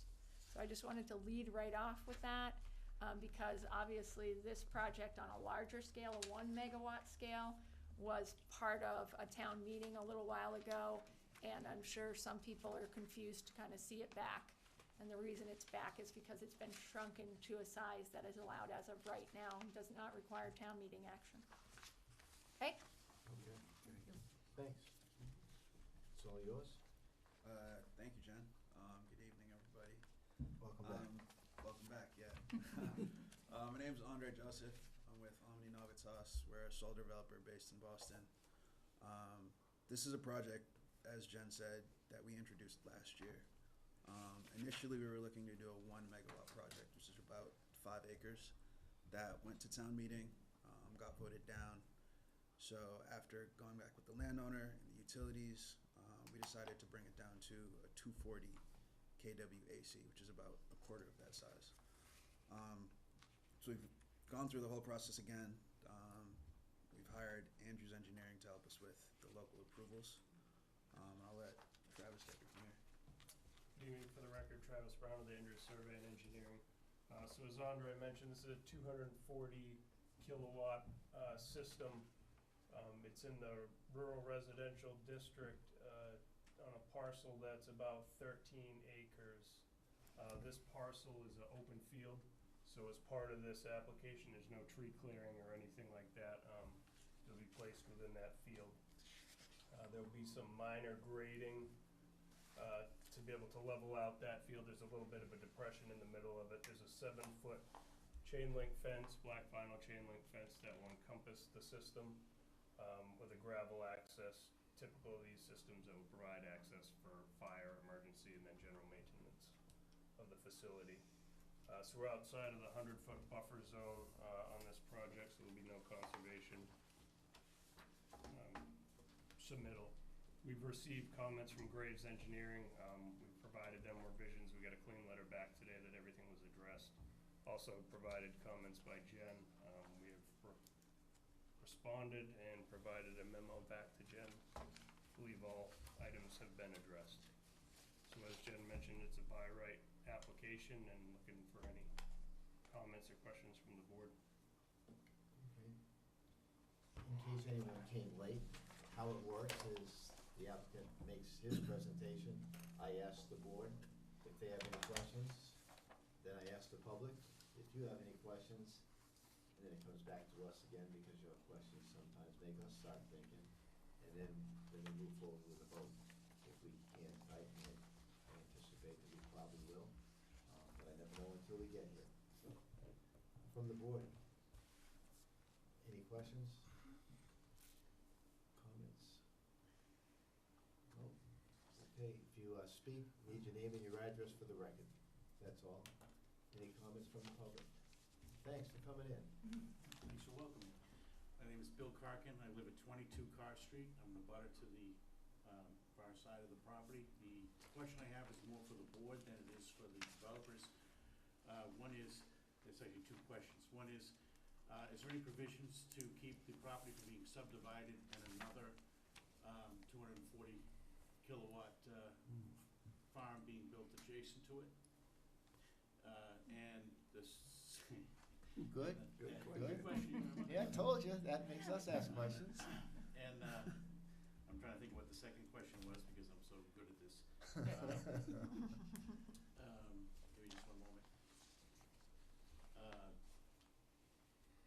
I'll have to think about it afterwards, but that was the primary. Oh, I'm sorry, the bonding for this. Last time that they were in, and I did pay attention to their last meeting, so you get a regular meeting attender. They hadn't built a farm of this size, so I'm hoping that the town may look to see that they're bonded, so they don't just start this thing and I hope they finish it, and I hope it goes well, and I mean that. However, it'd be nice to make sure that they're at least bonded, not only for the construction part of it, but also when the system wears out, that there's a bond for the actual removal for the panels and appropriate disposal. Thank you. Good. Any other questions? We'll take them all so we have a chance to think here. No other questions from the public? I can't answer that question. Jen. Well, wait a minute. We have one letter to read into the record on this.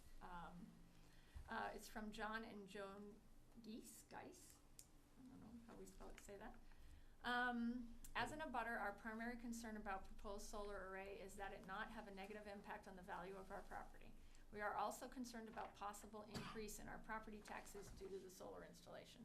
We would like you to ensure that every attempt is made to provide an effective visual barrier to the array and not just a minimal screen.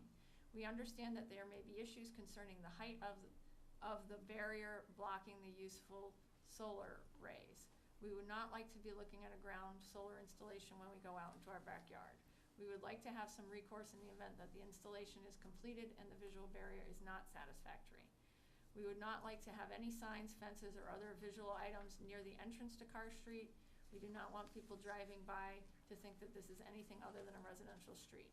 During construction, we would like not to have construction or worker vehicles parked along Carr Street. Thank you for your consideration. John and Joan Geis, 14 Carr Street. Okay. And that one just came in today. So maybe relative to that, I'm looking at a sight line map here. You have that up there. I do.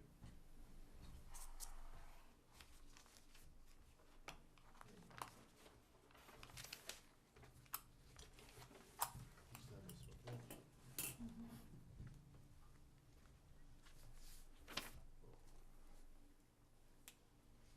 So on this, we have put a transect line basically from every view of the neighbors. I don't have the sheets that actually correspond with this, but this shows the overall vegetation in relation to those abutting properties. So we'll just start here. So there's some screening behind this house, which is 18 Carr Street. This whole area is wooded. Large area is wooded, so these houses, you know, pretty far from this property. The letter that just came in is from 14, so it would be directly adjacent to the access. There'll be no gates or anything like that. It'll just be a gravel access that'll be used a handful of times a year to be able to provide maintenance to this facility. There'll be very minor, if any, tree cutting to widen that out to the width that's specified by the fire chief. There are some existing trees behind their house, and then there's a row of trees basically on either side of a stone wall that runs along the property line in this location. So there is some natural vegetation that provides some screening here. We didn't provide any additional screening beyond that, what exists today.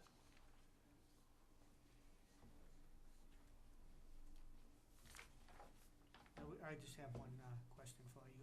I had driven by that property this weekend, and it is a very narrow beginning at the street, and I see the concerns of Unit 14 talking about, not having fencing right up to the main street where it looks like it's a, but I guess the only other one you mentioned, there would be no gate per se, or would there be a gate?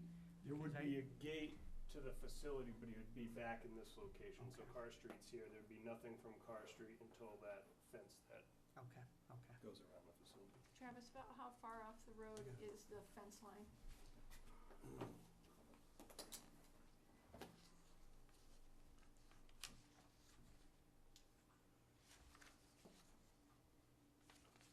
That fence is about 360 feet from the road. And can you just, while you're up there with the scale, can you give me the measurements of the lot lines to the panel, or the fence location on the other? So that is about 80 feet, 75 to 80 feet. 75 to 80 from, From which, this. is it south, north, east, That would actually be the easterly property line. east line? Yep. And how much from the western lot line? Closest point So on the at western lot line? closest point would be 100 feet. And then you've got like a ton of distance right to the pond. Is the lot line near the pond? Yeah, so it's just in front of the pond. So it's about 490 feet to the property line, and then probably another 50 to the pond. The vegetated terrain against the pond, is that like the same level? Like, so if you're sitting across the pond at West End Creamery, Yep. am I gonna see the panels? No, you won't, because this is all vegetated in here, and it's actually quite a bit higher in elevation than this is down here.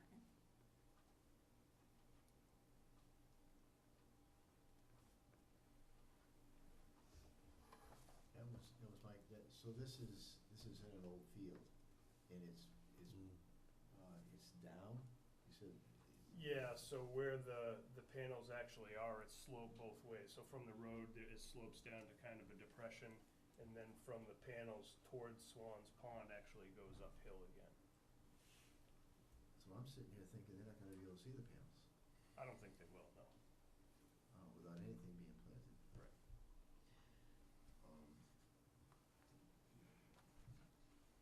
The other thing, Bob, I would say is that from Carr Street looking onto the field, I mean, it is a slope down, but it's not that big a slope. I mean, And you'll see a fence.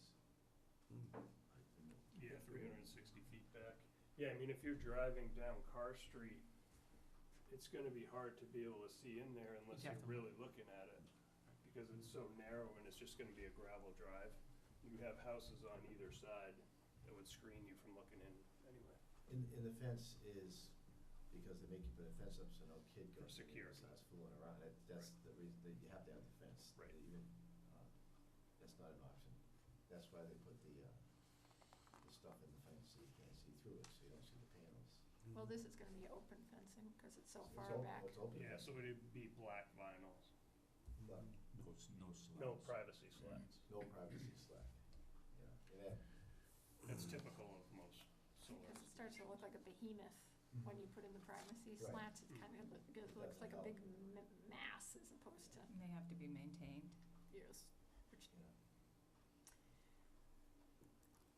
Are you gonna use poles, or are you going underground to get the energy off of this site to the, So there'll be poles. Yeah, so we're actually required to put in poles by the utility. okay? We'll be putting in 3 poles close to the road because there is certain equipment that we need to have on our end for the utility to take the power on their end.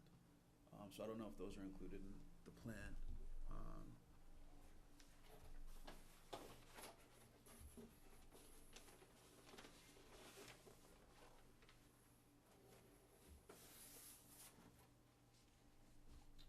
Yeah, so there's a set of actually 4 poles, which I think, how many are utility owned? three, Three, our utility, and then one is on one. our end. Okay. So we're required to put those up there. So are they kind of nestled in the trees down there? Yeah, so or- they are, right, so we have the gravel access drive, and you have those kind of adjacent to that access, and then right up against the, what would be the tree line, the existing tree line, because there's an access Okay, to hay good. that field anyway. So they won't be out in the middle of the field? No, No. they'll be right up against the road. Oh.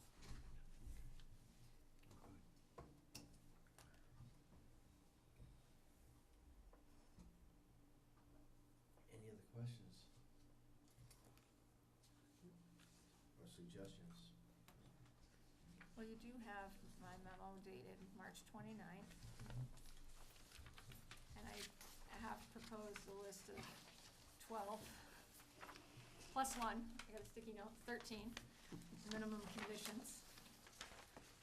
And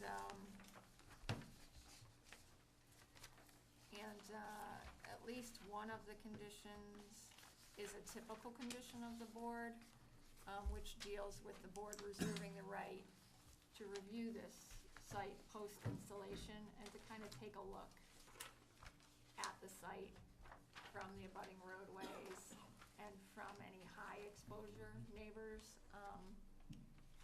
that have more exposure to the installation.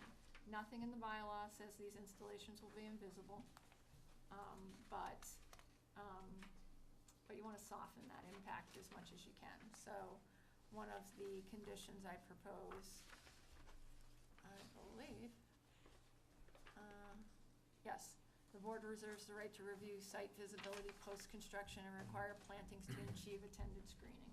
So that's one of the conditions I would recommend. And then there was a comment about bonding. This installation does not fall under the auspices of the large ground-mounted solar installation bylaw, but regardless, we require bonding on all of these projects. And per the last, in accordance with what you saw at the last larger system review, the applicant ran the same kind of decommissioning review. The town's consulting engineer reviewed that decommissioning review. And there is a bond requirement in here for an initial deposit plus another deposit for years, every year thereafter to year 10. And then in accordance with discussion at the last meeting, I've added a phrase onto the end of that condition that the board reserves the right to review the total amount of surety in years 5, 10, and 15 to require additional funds should variables such as inflation, salvage value, et cetera, require an increase. So we can only go on what we know so far. As Andre pointed out in one of our last meetings on a different project, it's a relatively young industry. So we know what salvage values are now for the similar types of panels, even though not many, if any, have been recycled. And so we have to go on our best information. So we do have an estimate. We do have a time adjusted to 2038, I believe. And then I would propose this condition. So the town has full surety for the current estimate in hand, 25% immediately before construction, and an additional installment for 10 years with review at 5, 10, and 15. So that is just in response to the concern on bonding. I have two questions. Isn't this, I recall, isn't this a retreat lot? Just approved as a retreat lot? It's a retreat lot, I believe, and in any, I believe it's a retreat lot. Even if it wasn't a retreat lot, you don't have enough frontage. You'd have to put in a roadway, which I think in that array in that wetland are gonna get in the way of a roadway. So, and then you'll mess with some building setbacks, so You can't- difficult at best to divide that lot up. You can't, and the frontage is 50 feet or 60 feet, so it Yeah, can't for go a down from there. single buildable lot, you have to have a minimum of 50, so you don't have enough for another retreat lot, and you can't have retreat lots adjacent to each other on the frontage anyway. So the only way you could really split that is to buy adjacent land that gives you legal frontage, full legal frontage out to the adjacent roadways, or to put in a subdivision roadway to create frontage, and that that looks like a heck of a conservation filing and or moving some panels. So, nothing's impossible, but that'd be pretty difficult.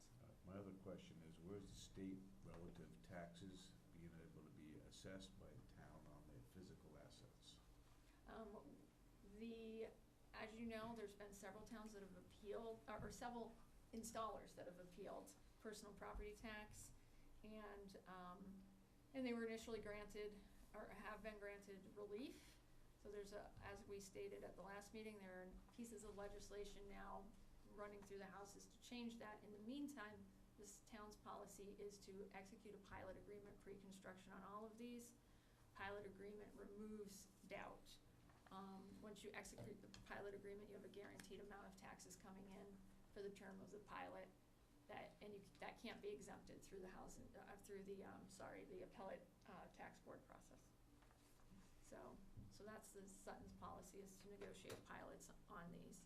We have one, I believe, the National Grid one, that is personal property tax, but I'm not sure why a pilot wasn't negotiated on that, but they don't have a history of appealing things, so. That answers your question about subdividing. And it comes out wrong, but it's the truth. If you don't want this, and you want it to stay just like it is, you can buy it. And then you can sell it. It's property, and that's something as a planning board we have to wrestle with all the time, so it's not really what we want. But we have to allow it to move forward. There was some, we got a letter from the Wilkinson Water Company, wanted to know if they're gonna need any public water. Nope. Assume the answer's officially no now. Nope. All right, does not owe taxes, and the reason we do that is we don't let anyone come before the board that owes taxes, so when projects. Or we don't at least issue them any permits we in cut- accordance we with the don't- law. We encourage you to pay taxes before you get our agenda. We're paid so well. We gotta make sure that's taken care of. There's from the fire department, Knox box or Knox padlock needs to be placed on gate for FD emergency access. No other comments. You know that? Yeah, That's- typical, that's they're put on the fence, yep, on the which gives fence. them the ability to get in. Right. And everyone knows what a Knox box is? Yes. What is? Who said yes? I did. What's a Knox box? It's got stuff in it. You open it up, there's surprises inside. Tells them where the fuse is, it's the jacks they have to take off, that's what it is. The fire department arrives like they're supposed to, but they Gives you need the to know answers. where to go to cut the juice and all the other stuff that the fire department needs to do. So we hear about Knox boxes a lot. Let's see, from the police, we have okay, and those are the only comments that we got. So everyone's asked to weigh in, not everyone has to, not everyone does. So, Did we get I'm sorry, did we get an answer on the pilot? How much taxes is collectible? That's all negotiated through the town administrator's office. And we have an individual that works with the assessor's office, and the applicant has to pay him, but he works for the town. And he works with the assessor's office and the town administrator's office with knowledge of other similar systems in the state, in New England, in the area, and they work out the pilot agreement, and it's executed outside of the planning board. And town meeting actually will also vote on that, so there's 3 pilots on this year's town meeting agenda. So town voters actually vote those as well, but they're negotiated with those individuals. You mentioned there were terms associated with this, like 5, 10, or 15 years? Well, Are they standard? For our bonding, we have terms. Okay.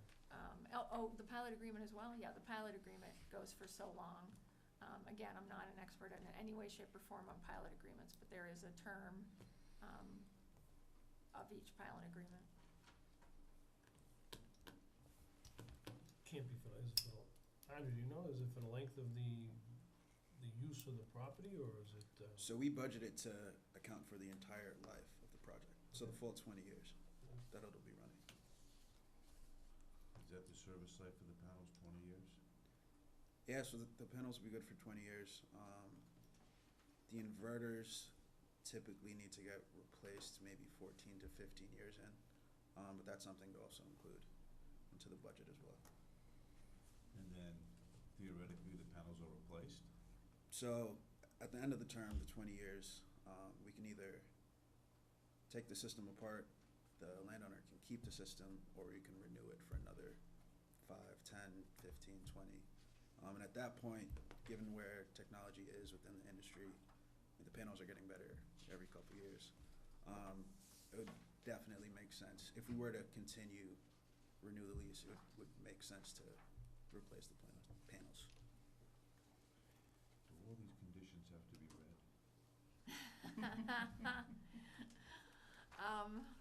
Technically, yes. I think so, yes. Yes, technically.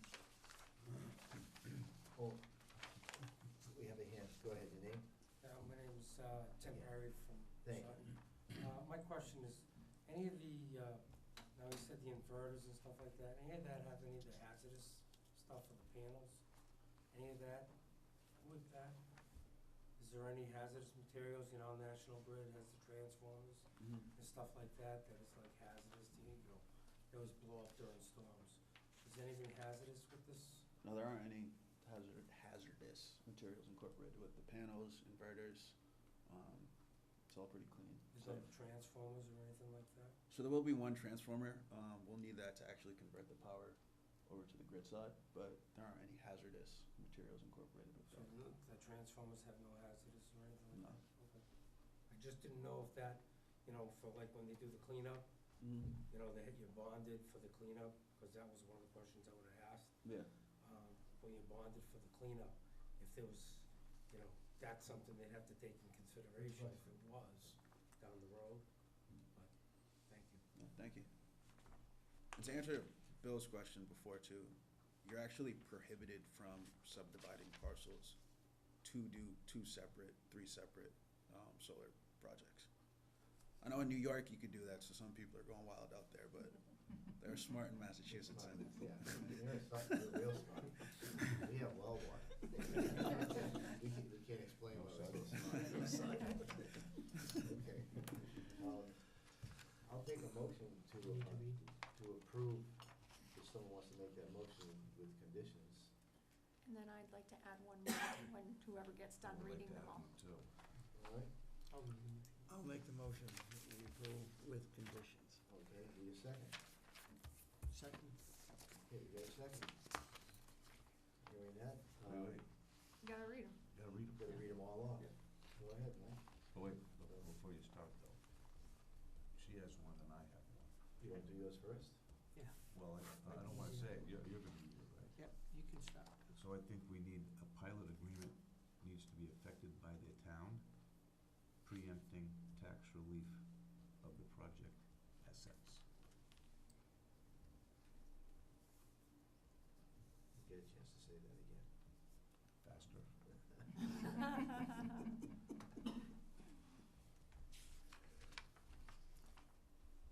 And Jed, you have a motion?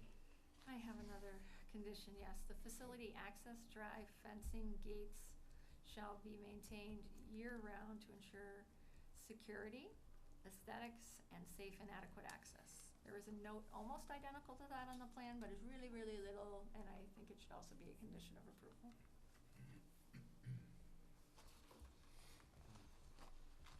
Let's see if Mike adds those on. Number 15. See if we can add those on. So these are the conditions for this thing that actually happened. Number 1, approval of all other local, state, and federal authorities and bodies. Number 2, prior to endorsement of the site plan, reference to any waivers granted and all conditions of approval shall be listed on the plans. Number 3, prior to any clearing, the limit of clearing shall be staked, and a representative of the planning board shall verify the limits with a representative of the applicant and a clearing contractor. Number 4, the owner applicant operator agrees to the following financial surety provisions and conditions that cover the cost of removal of the installation In the event the town must remove it and mediate the landscape. A, prior to and as a condition of the issuance of a building permit, the owner applicant and/or operator, the owner, shall provide the town of Sutton with an initial deposit of money in the amount of $3,734. Such funds shall be deposited into a special escrow account established to cover the cost of removal of the solar installation and/or remediation of the landscape. Proceeds shall not become available to the town unless and until the owner applicant is found in default. B, an additional deposit of money in the amount of $1,120 shall be provided by the owner each successive year on or before April 1st for a period of 10 years. The board reserves the right to review the total amount of surety in years 5, 10, and 15 and require additional funds should variables such as inflation, salvage value, etc. require an increase. Number 5, prior to issuance of a building permit, the owner, applicant, operator shall supply the planning board with copies of the following. A, site control, documentation of control on the project site, sufficient to allow for construction and operation of the solar photovoltaic installations. B, utility approval, evidence that the utility company that operates the electrical grid has approved the planned solar photovoltaic installation. Copy of interconnected customer owner-generated agreement shall be provided. Number 6, prior to issuance of a building permit, the applicant engineer shall submit 3 complete prints of the endorsed site plans and 1 50% reduced print and 1 electronic copy to the Sutton Planning Office. Number 7, during construction, no truck loading, unloading, and no employee parking shall take place or be allowed on Carr Street. Number 8, prior to startup of the facility, a Knox box shall be installed at the gate as approved by Sutton Fire Departments and shall contain a fully knowledgeable contact list for the site, as well as appropriate system information for emergency response. Number 9, prior to startup of the facility, the site engineer shall submit an as-built plan and written certification that the site has been constructed substantially in accordance with the plans approved by the planning board. Number 10, prior to startup of the facility, the owner, applicant, operator shall provide the fire department with training and knowledge necessary for first responders to this location, including a walkthrough of the entire site in consultation with the fire chief. Number 11, prior to startup of the facility, the owner, operator shall provide the police department with security information and keys, etc. for site access. Number 12, the board reserves the right to review site visibility post-construction and require plantings to achieve intended screenings. And then the other 2 that were just added, number 13, the pilot agreement will be affected by the town. And number 14, facility access drive maintained year-round. That's it. All those in favor? Aye. Opposed? Abstained? It's unanimous. Need a motion to close the hearing? So moved. Thank you. Second. All those in favor? Aye. Opposed? Abstained? Thank you for your time. Thank you. Okay, now we go back to the bylaw hearing. We did fast. We did the, Yeah. last one. I'm not reading it. You're all done reading? You want me to read the bylaws? You know what the sad part is? In 20 years, when this thing gets tree commission, you guys are all gonna be on the board again. See, we'll be in the cemetery across the street. All right, so we're continuing the meeting. So can you take the easel out of the room, guys? Go use the office. Yeah.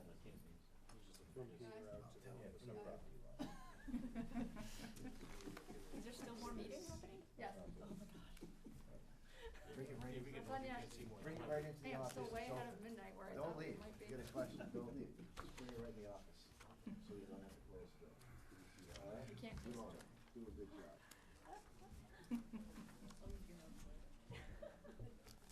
What was the size of that fountain What? initially? I'm the only one who's gonna stick it out. A megawatt, so, Thank you. yeah. Jen, is the candy cup? We don't Ooh. lose all the candy. Something in the No, that's okay, we're good. You got a camera in there? All right, so you've got 3 articles. I reviewed them briefly with you at our last board meeting. One of these is an issue we picked up when we were doing Pleasant Valley Crossing, and 2 of these are issues we picked up on the initial review of Wedgewood Farm, actually. So there are 3 changes to the Groundwater Protection District bylaw.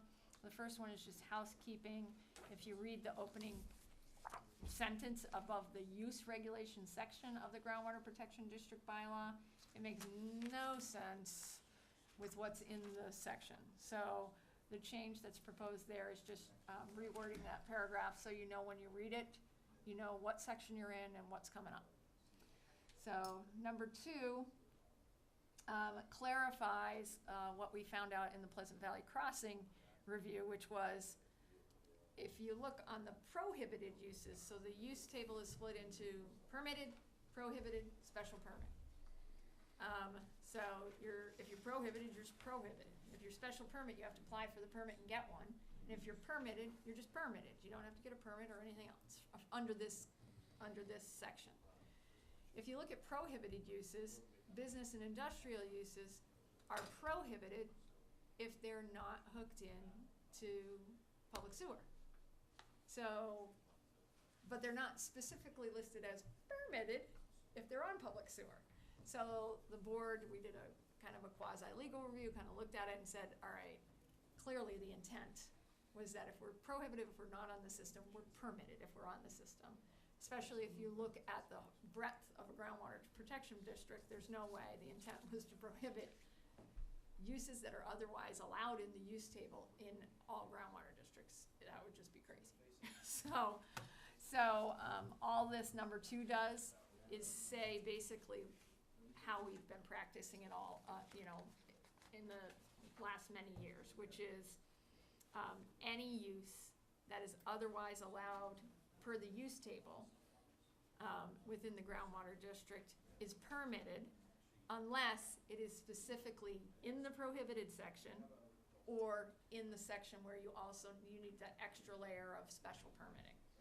So if it's already allowed in the use table, it's allowed in the groundwater district unless it's specifically permitted or unless it needs a special permit. In which case it's also allowed, you just need a special permit. So Graves had some comments on this relative to, what is it, Wedgewood or something? Yeah, right, and so you'll see that in there, and that comes into play on the next article. Because the next article, I think I told you, came up when Graves and I were reviewing Wedgewood. And obviously Graves Engineering doesn't just work for the town of Sutton. He works for many, many, many communities, or the firm works for many communities. And when he first was taking a perusal of the regulation so he could then do his review, both of us actually had a question on, this type of treatment work that's listed here, a 314 CMR5 treatment system, that's advanced groundwater treatment. That is really an advanced level of treatment, not like your and my septic system, okay? So if you read the regulation, it said permitted uses included septic systems, standard septic systems, basically up to 9,999 gallons, basically. But yet it was prohibiting advanced treatment for 10,000 and above. And so I said, is that normal? And Jeff said, no, that's not normal. That makes no sense. That's not normal.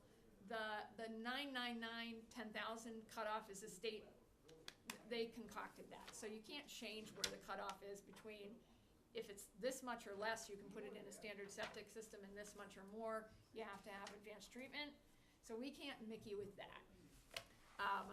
But what we can do is take a look at that, what other towns do, and kind of what our consulting engineer knows, and their firm actually are specialists in wastewater. They do all kinds of other engineering, but that is one of their specialties. And I said, so what do you recommend? He said, you don't prohibit advanced treatment, you just make sure it's a special permit. So not only, because all advanced treatment has to go through Department of Environmental Protection review at the state level, automatically. But you also leave it in a special permit with the town, so you have a second layer of approval, kind of like a safety valve. So you have official input into the process. Deep Feed reaches out to towns, and towns have input through the Board of Health and other departments into a groundwater discharge permit anyways. It's just a little extra layer. You don't, honestly, probably don't even need it there, but why not have a special permit there? But what you don't do is prohibit something that already requires such an increased level of treatment. So that's what H does. It says those bigger systems, 10,000 gallons or more, because they have advanced treatment, they don't need to be prohibited. They just need to be special permit. So the fact we're changing this now, after this application's already come into No, play. we advertise this that Before. morning. They fall under these new permits, so they have to comply. They're aware of that. Yes, they know. And actually, if you see in my Assuming the review town- letter, Assuming the town approves it. yes, so in my review memo, I advise them they have to run their project in accordance with both versions, because we don't know if town meeting approves it, so they've gotta tell me why they comply with the old version and why they comply with the new version, or they've gotta tell you, because they're on the line, so. So the word advanced just means bigger. Well, Doesn't mean there's. More steps, Well, no, it means usually more steps. in a the process. groundwater discharge permit, an advanced treatment system involves a structure of some kind, an above-ground structure. It can be as little as a transformer box, or for instance, the facility at the school is a advanced treatment wastewater system. So you wouldn't get anything anywhere near that big on, say, the Wedwood Farm project. Because I'm hearing the words, but I don't know. Yeah, I mean, your what they're talking septic's, about. It doesn't imply that there's no water, so they gotta do something, a drill. The water's there, it's just because it's big. well, it's, I mean, it's effluent flow. It needs to be used Yeah. appropriately. Yeah, well, basically, bigger scale. you're flushing your toilet, instead of going into kind of a holding tank and into a septic field, which is pretty much no treatment. It's now, you're gonna flush your toilet, it's gonna go into a series of tanks and treatment facilities, basically, that, Make sure it's clean. that treat that waste on a mini scale to a municipal wastewater treatment plant, but on a mini baby scale that is tailored to the amount of projected flow. And tailored to the fact what kind of groundwater discharge area you're in. In this case, a lot of this site is in the zone 2 for the Cold Spring wells, so obviously you wanna protect that. Not only for this project, who will use water from that zone 2, but for everybody else who's on the wells. So it's good planning. Yeah, so, but like I said, right now, Yeah. you can't have those systems at all, and that made this much sense. So, So the restaurant that's potentially gonna be built in Galaxy is gonna have to have. well, they have to, they're going to sewer anyways, they're already hooked into Oh, they sewer. have the sewer, yeah. Yeah, they have the sewer, so they've gotta pass anyways. But the good thing about having wastewater treatment systems, if you think about it this way, sewer is easy. If you have the ability for wastewater treatment and you can't hook in, as long as you have the advanced treatment, it's not necessarily a bad thing, because you're discharging, you're taking the water from this sub-aquifer and you're putting it right back in.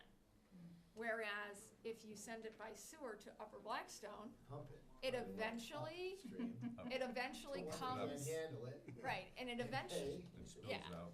but it eventually comes back down into the same sub-areas, but it doesn't have the same recharge, immediate recharge that you can with wastewater treatment. And they're paying for it upstream. Yeah, we're paying Yeah. for the truth. So all 3 of these changes, some are housekeeping, some are in response to reviews, and all have been reviewed in accordance with town council, has reviewed the language, and our consulting engineers weighed in on all of these. We're the sponsors. You're the sponsor. I'll make a motion that we support Articles F, G, and H. Thank you. Need a second. Is there Second. another one, too? Just straight? There's 3, there were 2 petition articles, but those are the ones we're not acting on. I get a second. Second. Further discussion? Any comments from the public? Comments from the public? She's here. Okay. I wanna make a suggestion. suggestion is, Scott, you'll read it? Yeah. Because if anyone asks me a question, I don't I'm travel. gonna have to go, I'm gonna have to go flush. Make sure everything's working. Head as you flush. All those in There favor? we go. Aye. Opposed? Abstained? And just real quick, the only thing that wasn't brought up during correspondence is you do have 1, 2, 3 public notices from adjacent towns on what they're bringing to town meeting. So some of them are interesting. You got some marijuana stuff, you've got some Been there. mill adaptive reuse. So take a look at those, they're very interesting. Need a motion to adjourn. I'll make that motion. Thank you. Second. All those in favor?